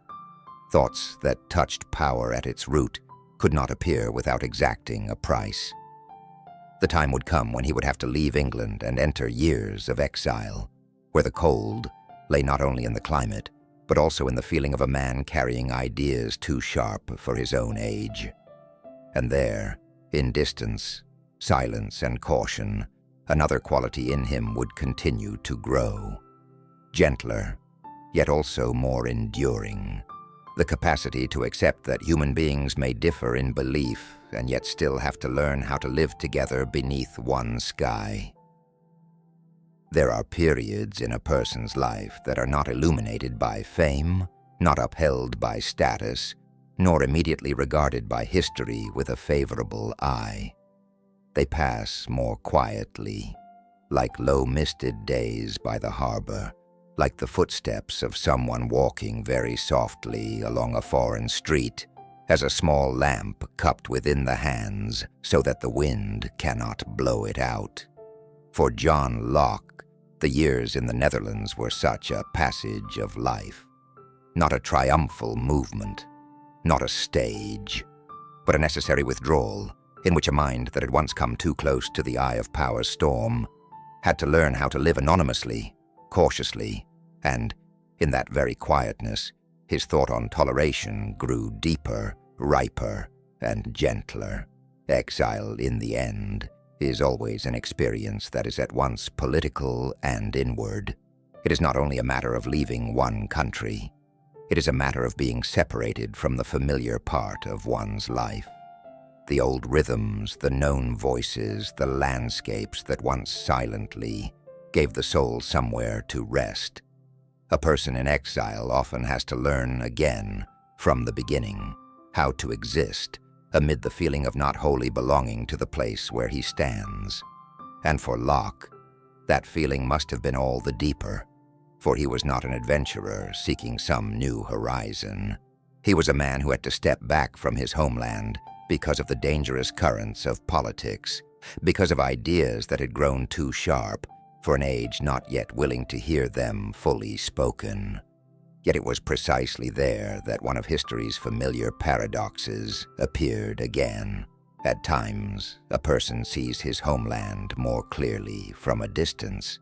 At times, one comes to understand the limits of power more deeply, not while seated close to it, but when one has been pushed by it beyond the circle of safety. The Netherlands gave Locke such a distance.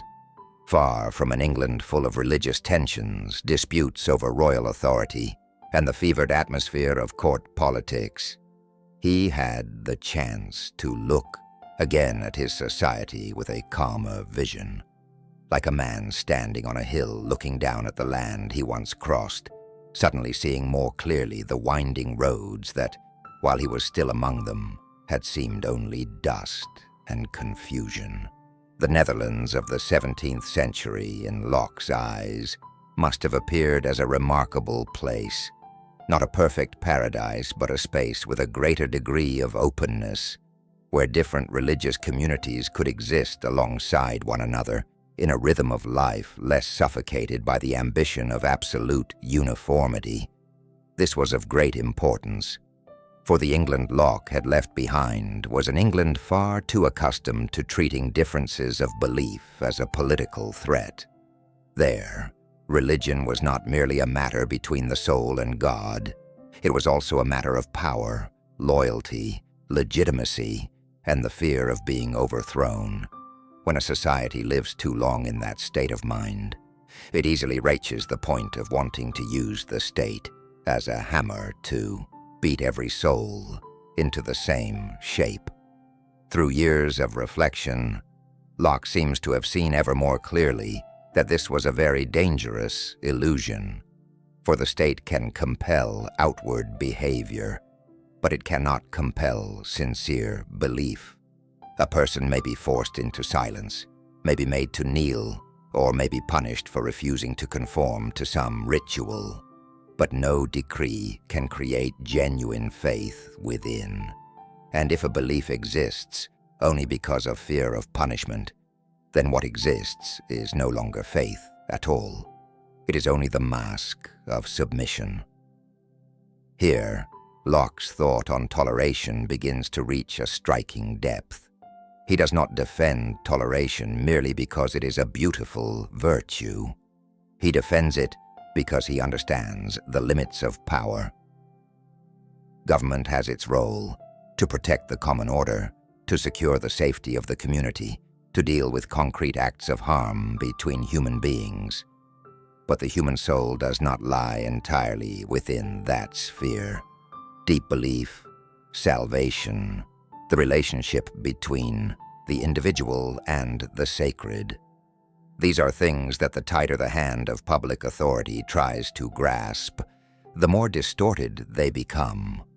One may say that after spending many years thinking about the limits of royal power, about the social contract, about the separation of powers, Locke now takes one further step. He draws the boundary between the state and the soul. This is a beautiful contribution, and a very modern one. A mature civilization not only knows how to limit power within institutions, it also knows how to limit power before the inward depths of the human person. From that point onward, toleration in Locke is not weakness, nor is it the indifferent attitude that any belief will do. It is a form of political and moral wisdom drawn from Europe's painful experience, a continent that had too many times invoked truth to justify fire, sword, persecution, and the hunting down of those considered wrong in belief.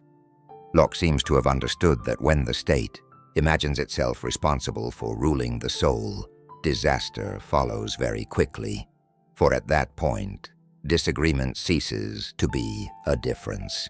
It is turned into guilt, and once difference is called guilt, violence can easily clothe itself in moral dress. What is especially striking is that this thought matured within Locke, not from the position of a man entirely safe. It matured within someone who had tasted the fragility of political life, who knew what it meant to hide oneself, to remain cautious, to avoid the too direct gaze of power. Perhaps it was precisely that experience that gave his words on toleration an added quality of truth. They were not advice spoken from above by a thinker who had never been threatened. They were the distilled understanding of a man who knew that when power refuses to stop at the threshold of the inward life, no one is truly at peace. And from here, we also see something deeply DSP in Locke. He does not seek strength in the ability to force others into becoming copies of himself. He seeks strength in the ability to accept that human beings may differ and yet still exist together under a common order. This sounds gentle, but in truth it requires great maturity. For coercion is always easier than dialogue. Uniformity is always easier than bearing differences. Exclusion is always easier than building a common space broad enough for many beliefs to breathe within it. There is a hidden beauty in that vision. A city where the bells of different communities may still ring without necessarily drawing blood in their wake. A state that knows its task is not to shape the soul, but to keep streets, markets, households, labor, and daily life from collapsing into chaos. A society that understands that not every difference must be crushed before peace can appear. It is an image both soft and strong, and in many ways it is one of the most enduring gifts Locke left to modernity. Of course, Locke was not perfect even in the matter of toleration. The limitations of his age still remained in his thought, but that does not diminish the truth that he helped open a principle of immense importance. The state should not identify public order with uniformity of belief. This was a great advance in political thought. It allowed human beings to be citizens living together without being forced to become spiritual copies of one another. If we listen very slowly, we will hear that this lesson does not belong only to the 17th century. It still accompanies us into the year 2026. In a world filled with divisions over identity, ideology, faith, and algorithms that amplify difference into confrontation, Locke still whispers that truth to us. A civilized society is not a society in which everyone thinks alike. It is a society that knows how to create a common space strong enough for different human beings not to have to destroy one another. The years in the Netherlands, then, were not merely a period of refuge. They were like a deep winter in which beneath the surface of the ground, the seed continues its silent work. In silence, Locke's thought lost some of the heat of direct conflict and gained the ripeness of reflection. He did not abandon the question of power, but now that question had become broader. Not only how to limit the state, but how to make the state understand that it must not touch what does not belong to it. Then history would change its course. The winds from England would begin to carry signs of a great movement. One king would be replaced, a new order would begin to form, and the man who had lived in cautious shadow would be called home, not as a warrior leading the square, but as an idea that had burned quietly long enough and could now step out of the shade, gently casting its light upon a new language of power. Just as the waters of a Dutch harbor reflect the last light of day before sinking into night, so too this anonymous chapter of his life was about to draw to a close, giving way to the moment when thought would no longer dwell only in discrete pages, but would begin to enter the very structure of a nation being rebuilt. There are moments in history that do not sound like thunder, but rather resemble a very great door opening in silence. People do not necessarily see the full meaning of such a moment at first. Only many years later, when they turn back to look, do they understand that in that seemingly calm instant, the old order had stepped back and a new language of power had begun to enter the world. For John Locke, the Glorious Revolution was such a moment. It was not merely a change upon the throne. It was the moment when ideas that had once been forced to move through darkness, caution, and anonymity began to find a space in which to breathe, as history itself changed course. When Locke returned to England in 1689, he did not return like a victorious general. There were no crowds cheering, no triumphal music, no dazzling light of the kind history sometimes casts upon figures who like to stand in the foreground. He returned still as that same John Locke of caution, discreet, somewhat frail in body, reserved in the way he entered public life. Yet it was precisely that lack of noise which made his stature all the more remarkable, for there are those who do not change an age by appearing violently within it. They change it by giving that age a new way of understanding itself. To feel the full meaning of this moment, we must remember that England had by then passed through a long stretch of tension. The disputes between monarchy and parliament, the fears of religion, the anxieties over succession, the memories of civil war, not yet dissolved.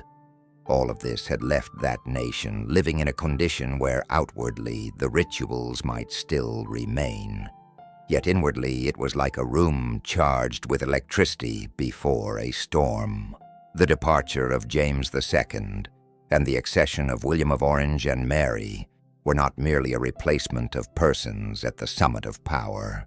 They were a sign that England was beginning to accept a new truth. The king could no longer narrate himself as the final source of legitimacy standing above all limits. That movement lay very close to the entire journey of Locke's thought. From childhood in a fractured England, from Oxford and the old shadows of authority, from experimental science, medicine, Lord Ashley, the social contract, the separation of powers, the right of resistance, toleration, all of these now seem to converge here, in an event where history and thought touched one another with unmistakable clarity. Locke did not create the Glorious Revolution by himself, but he was one of those who helped his age find the language with which to understand what had just occurred.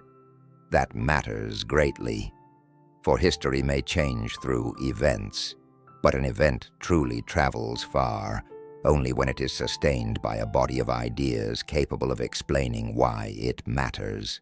A king may be replaced, A parliament may grow stronger. A constitution may gradually take shape. But if there is no sufficiently deep theory to say where power comes from, why it must be limited, and what place the citizen holds within the new political order, then every change may still pass, like a temporary wave. Locke helped England do the opposite. He gave that transformation moral and philosophical depth. Here, his caution becomes all the more striking. Locke did not return to become an orator of the public square. He did not cast himself as a symbol through the elevation of his voice. He seems to have remained faithful to a conviction that ran throughout his life. The strongest thought does not need to shout. It needs only to be true enough, durable enough, and appear at the moment when history has ripened enough to hear it. Perhaps that is why, when his works began to emerge from the shadows, they did not resemble hurried calls to action. They resembled a lamp lowered to the level of the eye so that people could see more clearly the room in which they were standing. In that context, the ideas Locke had once written in caution began to enter the language of public authority, not as a new dogma replacing an old one, but as a kind of testing light. The state was no longer understood simply as power granted from above. Legitimacy was no longer only a matter of bloodline. Parliament was no longer merely a supporting element surrounding royal authority. And most importantly of all, people increasingly gained the ability to think of government as an institution bound by the purpose of protecting the rights of the people, rather than as an entity whose value stood above all questioning. If we listen very slowly, we will see that this change was by no means small. It touched the way a nation understood itself. Before, order might be told as a picture descending from above: God, king, law, people. After that event, and thanks to men like Locke, the order of things gradually began to be written differently. Human beings, natural rights, consent, government, limits upon power. It was a silent, yet immense reversal. It did not tear down every old symbol in a single night, but it cracked the stone foundation upon which those symbols had long stood. And it is here that we touch on one of the most beautiful features of John Locke's life. The man who had once written in caution, who had passed through exile, who had lived as though his thought had to be shielded from harsh winds, now saw some part of what he had reflected upon entering the actual mechanism of history. Not in a perfect form, not as though everything he hoped for instantly became fully real, but enough for him to know that intelligence, even when it moves slowly and must pay the price of many hidden years, may in the end still touch the shape of the world. It should also be said that Locke did not look upon that moment with naivete. He understood better than most that a change of order does not automatically produce a paradise. A constitutional monarchy could still carry contradictions. A stronger parliament did not mean that every citizen would immediately be protected equally. The old limits of freedom were still there. The shadows of interest, class, religion, empire, and property had not yet disappeared. But perhaps it was precisely because he understood this that he valued all the more each step of structural progress. He did not demand that history become pure all at once. He wanted only that history move in a direction in which power would find it increasingly difficult to regard itself as absolute. In that spirit, the glorious revolution was not the radiant summit of a completed story. It was more like opening a window in the political house of England. The air had not yet healed every room. The light had not yet reached every dark corner. But the window had opened. And from that moment onward, all who entered that house would have to learn to live with a new truth. Power no longer had the right to enclose itself entirely. Perhaps what makes this part of Locke's life touch listeners today lies not only in the historical factor, it also lies in its deeply human feeling. The feeling that a life of thought does not vanish into empty space. There are years that seem anonymous, writings that seem merely to preserve one's conscience, exiles that seem to exist only to be endured. But then there comes a moment when history turns its face, and what once remained hidden suddenly finds a place to rest. For many older listeners hearing this story at night, perhaps this is a very gentle consolation. What we cultivate in silence does not always disappear. Some seeds require a very long season before they germinate. But John Locke did not stop at thinking about state power and constitutional structure. Perhaps the more he watched history change direction, the more he understood something deeper. A free society cannot be preserved only by political designs at the highest level. A constitution is necessary. Parliament is necessary. Limits upon power are necessary. But all of these things will be hard to sustain if, from the very beginning, the people entering life are not nurtured into individuals who know self-command, who know how to judge, who know how to govern desire, who know how to use reason in place of impulse. In other words, if the state needs a frame in order to limit itself, then the human being also needs a process of formation in order not to lose himself from within. And so, just as the lamp, having cast its light upon the great halls of power, gradually turns back toward the private room of ordinary life, Locke's thought also begins to shift. From the state, he returns to the child. From the Constitution, he returns to habit. From the limits of power, he returns to the art of forming a human being steady enough to live in freedom without collapsing into chaos.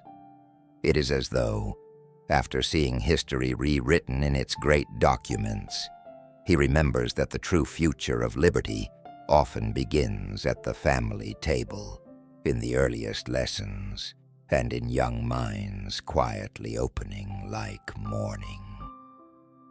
There are those who change history by writing about the state, about law, about the limits that must be placed upon power.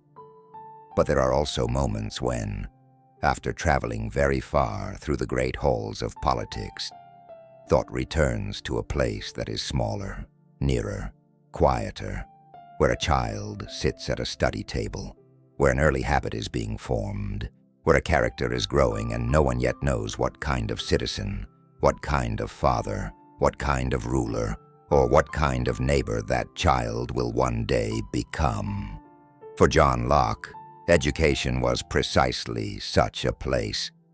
After spending his life thinking about how society might keep freedom from being crushed, he seems to have understood one thing with great clarity.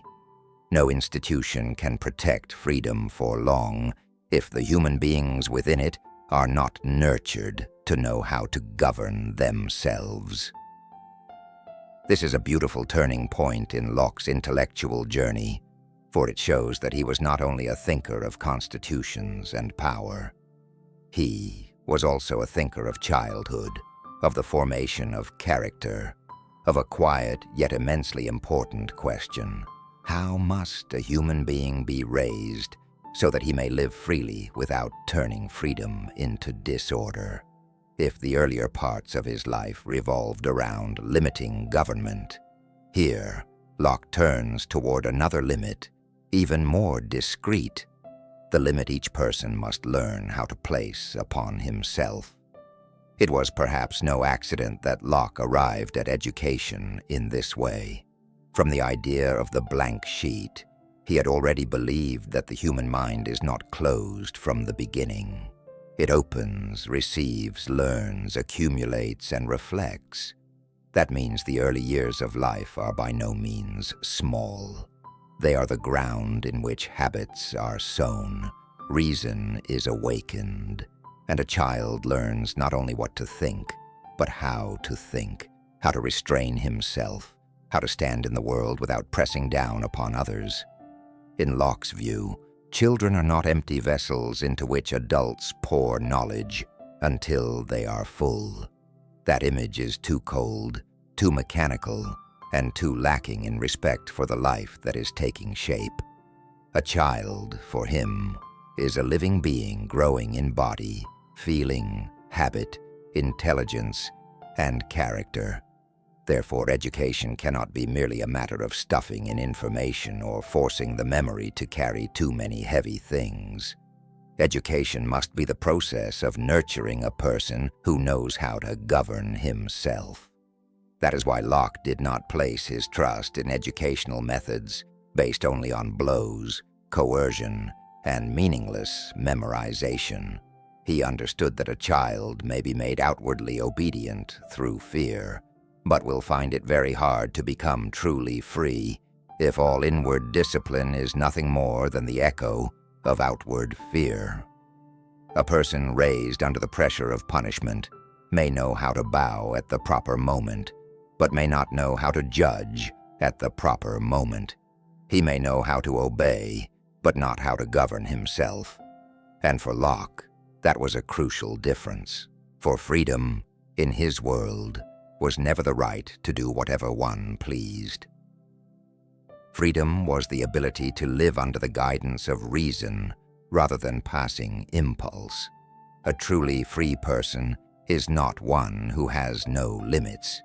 He is one with sufficient inward depth to place limits upon himself without always needing the whip of another behind him. Thus, good education is not education that produces surface obedience. It is education that produces inner discipline. There is a very quiet beauty in this thought. Locke seems to want to replace the model of breaking with the model of shaping. He does not want children to be molded like clay beneath the authoritarian hand of adults. He wants them to be guided, trained, habituated to good practices, and placed in an environment that helps them learn to love moderation, to love truth, to love the capacity to govern themselves. Here again we see very clearly the spirit Locke absorbed from science and medicine. Instead of imposing too early, observe. Be patient. Move alongside the process by which life matures. What is striking is that Locke saw education not merely as preparation for a profession. He saw it as preparation for character.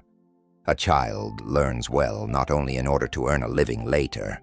He must also learn in order to become a person who knows how to live with others without turning them into instruments, who knows how to keep a promise, how to restrain desire, and how to bear the necessary discomforts of life without immediately demanding the satisfaction of every wish. This is a very deep conception. Many systems of education may produce people who are highly capable, but do not always produce human beings mature enough to use that capability decently. In Locke's view, habit plays a special role. A character is not formed only by lectures about morality. It is formed through very small repetitions, learning to keep one's word, to be punctual, to endure a little cold, to accept moderate hardship, not to indulge every small desire. This is not meaningless harshness. It is a way of helping the human being grow with an inner spine. When children are shaped by perseverance and moderation, they gradually acquire the capacity to bear life without shattering too easily at every frustration. Perhaps for many older listeners, this part of Locke will evoke a particular kind of recognition, for it is a wisdom very close to lived experience. People do not grow strong by having every wish indulged, nor do they grow strong by being crushed. They grow strong when they are guided firmly enough, warmly enough, clearly enough, so that they may gradually learn to stand on their own feet. Locke seems to have understood that balance very well. He did not advocate softness that spoils, but neither did he believe in harshness that deadens dignity. What he sought was an education in which strictness does not damage the soul, and gentleness does not soften the will into weakness. Here we see freedom in Locke in its deepest form, not merely freedom from the state, but freedom from the undisciplined impulses within oneself. A society may write the most beautiful constitutions, but if the human beings who enter that society do not know how to think, how to wait, how to control anger, how to respect others as subjects in their own right, then freedom will still remain very fragile. It may quickly slide into disorder, extremism, and into a struggle where whoever shouts louder prevails. Thus, at its deepest level, education in Locke is the cultural foundation of political freedom. He understood that freedom is not preserved only by external laws. It is also preserved by a certain kind of inward character. A free citizen must be someone who knows how to use reason, how to question prejudice, how not to let himself be led merely by passing emotion or easy incitement. Seen in that light, education is no longer a side issue beside politics. It is the root of politics itself. This becomes all the more meaningful when we think of the world of 2026. In an age of bright screens, rapid news, and emotions, stretched taut by algorithms where both children and adults can be swept into the rhythm of instant reaction, Locke still speaks with startling truth to us. A free mind is not the mind that reacts most quickly. It is the mind that knows how to pause, how to reconsider, how not to let itself become a toy of agitation. And those qualities do not appear naturally in adulthood. They must be planted early. There is something moving in the fact that a man who once wrote about great powers turned back to attend so carefully to the small life of education. It is as though, after all the disputes over state and government, Locke understood that the future of freedom lies no small part in the hands of those who teach children how to sit at a table, how to tell the truth, how to wait a little, how to think a little, how to take responsibility for their actions. These things sound small, but history is often preserved by precisely such small things. And then, like all the great minds of the early modern age, Locke could never entirely escape the shadows of his own time. In looking at education, freedom, individual rights, and politics, he opened many doors for modernity, but not every door he opened led toward a world of full generosity for all people. There are places in his legacy where light and shadow still stand side by side.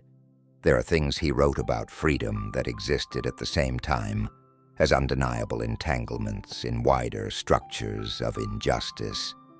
Like the final lamp of the day casting a clearer light upon the wrinkles of a face after a long life, Locke's story is now moving toward the region where we can no longer only praise, but must be mature enough to look directly at the painful contradictions lying within his legacy itself.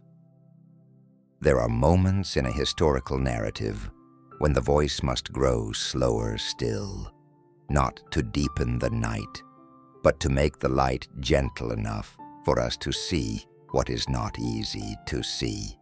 With John Locke, after so many pages written about freedom, the right to life, property, the limits of government, toleration, and education, the story cannot be brought to a close by praise alone.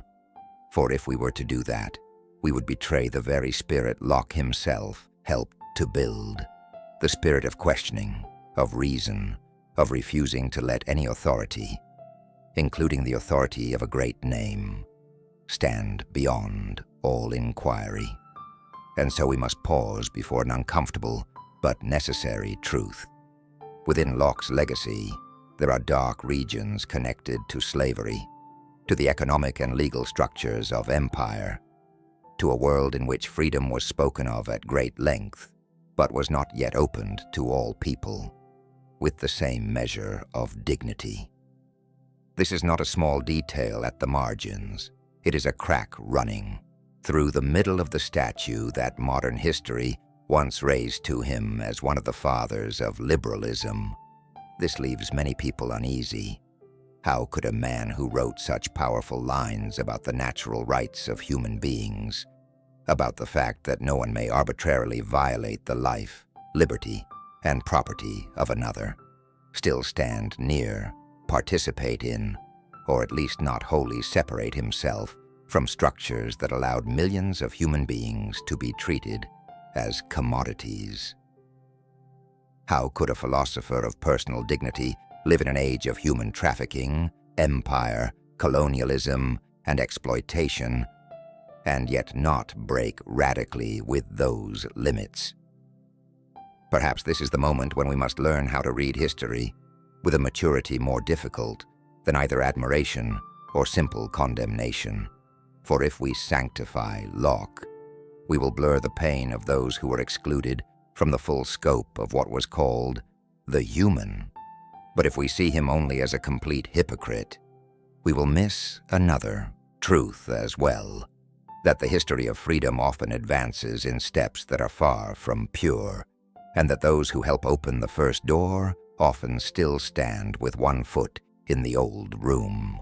Locke lived in a world in which Atlantic commerce, empire, and colonial expansion were widening. Money, land, property, labor, and cultivation. All of those concepts did not exist only in books. They were bound up with the vast political and economic projects of Europe. Certain documents and practical connections in Locke's life show that he did not stand wholly outside those networks. And it is precisely here that the story becomes difficult. Not because we lack enough facts to judge, but because we are forced to accept a more painful truth. A person can help open the way to freedom in one direction, while still remaining bound to, or even complicit in, unfreedom in another. That is the great paradox of early liberalism. It speaks of rights, yet often imagines those rights chiefly for certain kinds of people. The property-owning man, the citizen within a narrow frame, the one recognized as a full subject of reason and law. Meanwhile, many others, enslaved people, colonized peoples, women, communities placed at the margins of empire, had still not fully stepped into that circle of light. Freedom had been spoken of, but not yet distributed as a living universal truth. It still bore the marks of privilege. With Locke, the painful thing is that he was one of the men who helped create the most powerful language later used by humanity against oppression. Yet he himself did not go far enough to break every oppressive structure present in his own time. That is a truth at once tragic and illuminating. Tragic, because it shows how bright human reason may be, and still fail to see all the darkness in which it stands. Illuminating, because it reminds us that no one should be exempt from being read again, not even the greatest minds. At times, it is precisely here that Locke comes closer to us than when he stands as a statue. For our own year, 2026, is not lacking in similar contradictions. We speak of human rights, yet still live within systems that produce deep inequality. We speak of freedom, yet still allow many people to be suffocated by poverty, discrimination, surveillance, war, or organized indifference. We speak of dignity, yet still withdraw that dignity too easily from groups of people we do not truly regard as close to us. In that sense, Locke is not merely a figure of the past. He is also a mirror reflecting the inherent limitations of every age, including our own. What matters is how we read this dark region, not in order to erase Locke's entire legacy, nor in order to excuse him by saying everyone was like that in those days. Both responses are too easy. The first turns history into a game of smashing statues. The second turns history into a place where no one must bear genuine moral responsibility. The more mature approach is to hold both truths at once. Locke contributed enormously to opening the language of modern freedom, and Locke also shows how narrow that language initially was, how easily it could forget, and how readily it could coexist with injustice.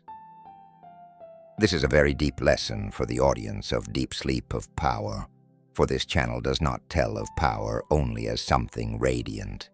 It also tells of the spiritual costs that power always tries to conceal.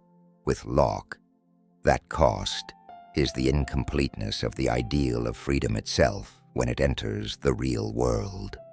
A philosopher may write of human beings as creatures possessing natural rights, while the society around him still chooses selectively who counts as a full human being.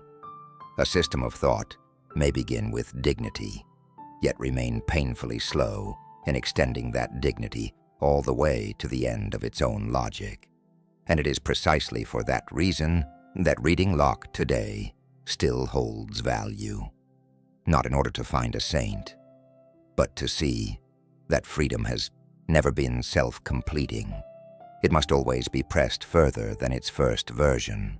It must always be asked, who is still being left outside the door? Who is not yet fully counted within the promise of dignity? Who is still being used as a means for the comfort, wealth, or security of others? When we read Locke in that way, we do not destroy him. We compel his legacy to become more honest with the very principle he himself defended. No power, no concept, no tradition should be exempt from questioning. There is a very quiet sadness in this part of the story, for we realize that even those who help humanity move forward are often not wholly free from the web of injustice in their own age. But perhaps that sadness should not lead us into despair. It should lead us to clarity, so that we may understand that moral progress does not arrive once and for all. Each generation must continue the work the generation before it left unfinished. Each lamp illuminates only a certain stretch, and the responsibility of those who come after is not to curse the lamp because it did not light the whole horizon, but to take up its light while also daring to shine it into precisely those places where earlier generations did not dare or were not able to look deeply enough. In Locke's case, the unfinished work is very clear. Freedom deserves its name only when it is extended to all those whom history once placed at the margins. Not freedom only for the propertied, not freedom only for those within the ruling group, not freedom only for those regarded as civilized by the standards of the empire, but freedom as a principle is humble enough to know that every human being bears dignity before carrying any social label at all. And so Locke's story reaches a final depth. After praise comes questioning, after light comes shadow, after thought comes contradiction. But perhaps it is precisely there that his legacy becomes more real. No longer a monument of stone, but an old lamp, its light, imperfect, flickering in places, yet still enough to let us see two things at once: what it illuminated for humanity, and what regions of night it left behind. When all praise and all criticism gradually fall quiet, there remains one question especially fitting to carry into the final part of this journey. In the year 2026, in a world full of information but not always full of wisdom, amid so much language about rights and yet so many more subtle forms of dispossession, what should we learn from John Locke? Not by kneeling before him, nor by brushing him aside, but by a posture far more difficult, to be grateful for the light he left behind, while remaining lucid enough to continue walking into the dark regions that his light had not yet reached. And like the last lamp of the day turned one notch lower before sleep, his story is now quietly drifting toward the present, where humanity must ask itself whether it has truly become more worthy of the freedom it so often invokes. Let the breath slow a little, slow like the lamp in the room being turned down one notch more, bright enough that we can still see the path, yet gentle enough that the heart does not have to remain awake too long with the noise of the world. Breathe in, as though inviting peace to enter. Breathe out, as though sending weariness, noise, and the dust of a long day out through the door, lightly as a leaf leaving its branch on a windless night. And now, as the story of John Locke has nearly completed its circle, we return to the year 2026, our own age, an age full of light, but not always warm enough, full of connection, but also full of loneliness, full of voices, but not always of listening, full of information, but not always of wisdom. News moves faster than breath. Labels arrive before understanding. Judgment often comes before reflection. And amid all these movements, John Locke, the frail man who once lived so cautiously among old papers, dry ink, and low candlelight, still leaves this age a few reminders that are deep, gentle, and very necessary. The first thing Locke teaches us is this: power must always be questioned. Hearing this today, we may imagine it to be a truth already too familiar. But in truth, every age has its own way of forgetting it. In Locke's time, power wore the garments of monarchy, divine authority, bloodline, and ritual. In our own time, power may wear other garments: vast states, vast technologies, vast data, vast algorithms, vast organizations, and also very seductive promises of security, order, efficiency, optimization, and progress. All of these things may be necessary to some degree, but Locke would remind us in a very calm voice that no power should be exempt from scrutiny simply because it is useful, modern, or presented in more intelligent language. The issue is not only who holds power. The issue is whether power still remembers why it was entrusted in the first place, whether it still serves human dignity or has begun to serve itself, whether it still protects the breathing space of personal life or has quietly begun to fill every empty interval with administration, control, classification, and surveillance. Locke would tell us that every power, old or new, whether clothed in royal robes or technological forms, if left unchecked, will sooner or later forget its own limits. The second thing he leaves us is a beautiful defense of the human capacity to grow. When Locke speaks of the blank sheet, he is not only saying something about epistemology, he is saying something deeply human, that a person should not be permanently enclosed by labels placed upon them too early. Human beings learn, they change, they correct themselves, they grow through experience, through pain, through failure, through reflection, through time. The year 2026 is an age inclined to forget this. A few old status lines, a short video, a single moment of failure, a few scattered fragments of data, and a person can be judged as though that verdict had already said everything about them. But Locke would remind us that human beings are more than labels, more than a single moment, more than a single mistake. A civilized society is not the one that judges most quickly. It is the one still patient enough to believe that human beings can learn, can change, can become better than what they once were. For older audiences, this may touch especially deeply.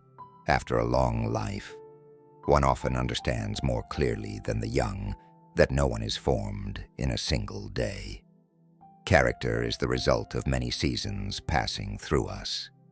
The third thing Locke teaches about an age of turmoil is this: freedom cannot live long without the education of reason. This may be one of the most necessary lessons for the present time. We live in a world where knowledge lies in the palm of the hand, yet that does not automatically make human beings wiser. Information is abundant, but attention is scarce. Reaction is rapid, but reflection is thin. People easily believe what fits their feelings more than what has been tested. They easily love what gives them the pleasure of anger more than what helps them understand more clearly. In such a world, Locke would remind us very softly, yet very firmly, that a free mind is not a mind that believes whatever it likes.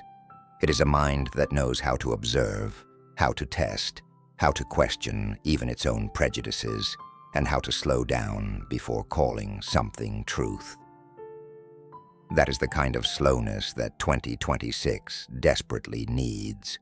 Not the slowness of stagnation, but the slowness of intelligence. The slowness that keeps us from being swept away by anger, crowds, or algorithms. The slowness that preserves within us an inward quiet where reason can still enter before words have already wounded another person. Locke, in that sense, does not teach us only about politics. He teaches us a kind of mental hygiene for an age of excessive stimulation. The fourth thing he leaves us is this: toleration is not weakness. It is the wisdom of a mature civilization. The world today is still full of division. Division over belief, over identity, over ideology, over ways of understanding history, over the image we hold of ourselves and of those who are not like us. Each side easily believes that if others do not think as it does, the world itself has been threatened at the root. In such an atmosphere, toleration is often misunderstood as softness or surrender. But Locke reminds us of something much deeper. The state may regulate outward conduct in common life, but it cannot force another person's soul into becoming a copy of our own. Faith compelled by force is no longer faith. An agreement obtained through fear is not a real agreement. This lesson is especially precious in an age when the pressure toward uniformity comes not only from the state, but also from digitized crowds.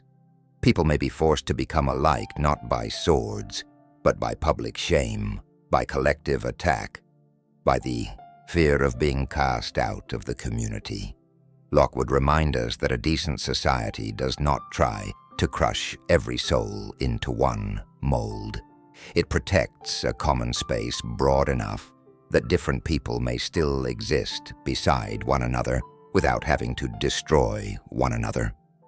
But perhaps the final thing, and also the quietest thing, that John Locke leaves to the year 2026 is this: every great legacy must be read with both gratitude and lucidity. We have gone through his life to see the very real light he left behind: the language of natural rights, the limits of government, the separation of powers, toleration, education, and personal dignity. But we have also moved slowly enough to look into the shadows of that legacy, the limits of early liberalism, the contradictions surrounding slavery, and those human beings placed at the margins of full dignity. Perhaps this is precisely what makes Locke feel closer to us. 2026 is also an age full of contradictions. We speak of rights, yet still leave many people outside the safe reach of those rights. We speak of freedom, yet still strip one another of freedom through fear, prejudice, and organized coldness. We speak of dignity, yet are not always patient enough to see others as whole human beings. And so the deepest lesson from Locke may not lie in memorizing his doctrines. It lies in the attitude he suggests for us today. Live as human beings who know how to place limits upon power, who knows how to protect the private space of conscience, who knows how to respect personal dignity, who knows how to use reason to examine themselves before judging others, who knows how to distrust whatever seems too certain, who knows how to extend freedom into the places that history once forgot. And above all, who knows that no order is truly worthy if it preserves peace by crushing the human soul. That the candle on John Locke's writing table went out a very long time ago. The room at Oates has fallen silent. The pages he touched have now become part of the history of human thought. But the question he left behind still remains gently awake in our night. Can human beings build an order strong enough to preserve peace, yet humble enough not to crush freedom? And now, as the night grows deeper still, perhaps that is a beautiful question to place beside the pillow, not in order to lie awake, but to sleep with a very small, enduring hope that humanity, however slow, however clumsy, however often it betrays its own promises, is still learning, one generation at a time, how to become more worthy of the freedom it so often speaks of.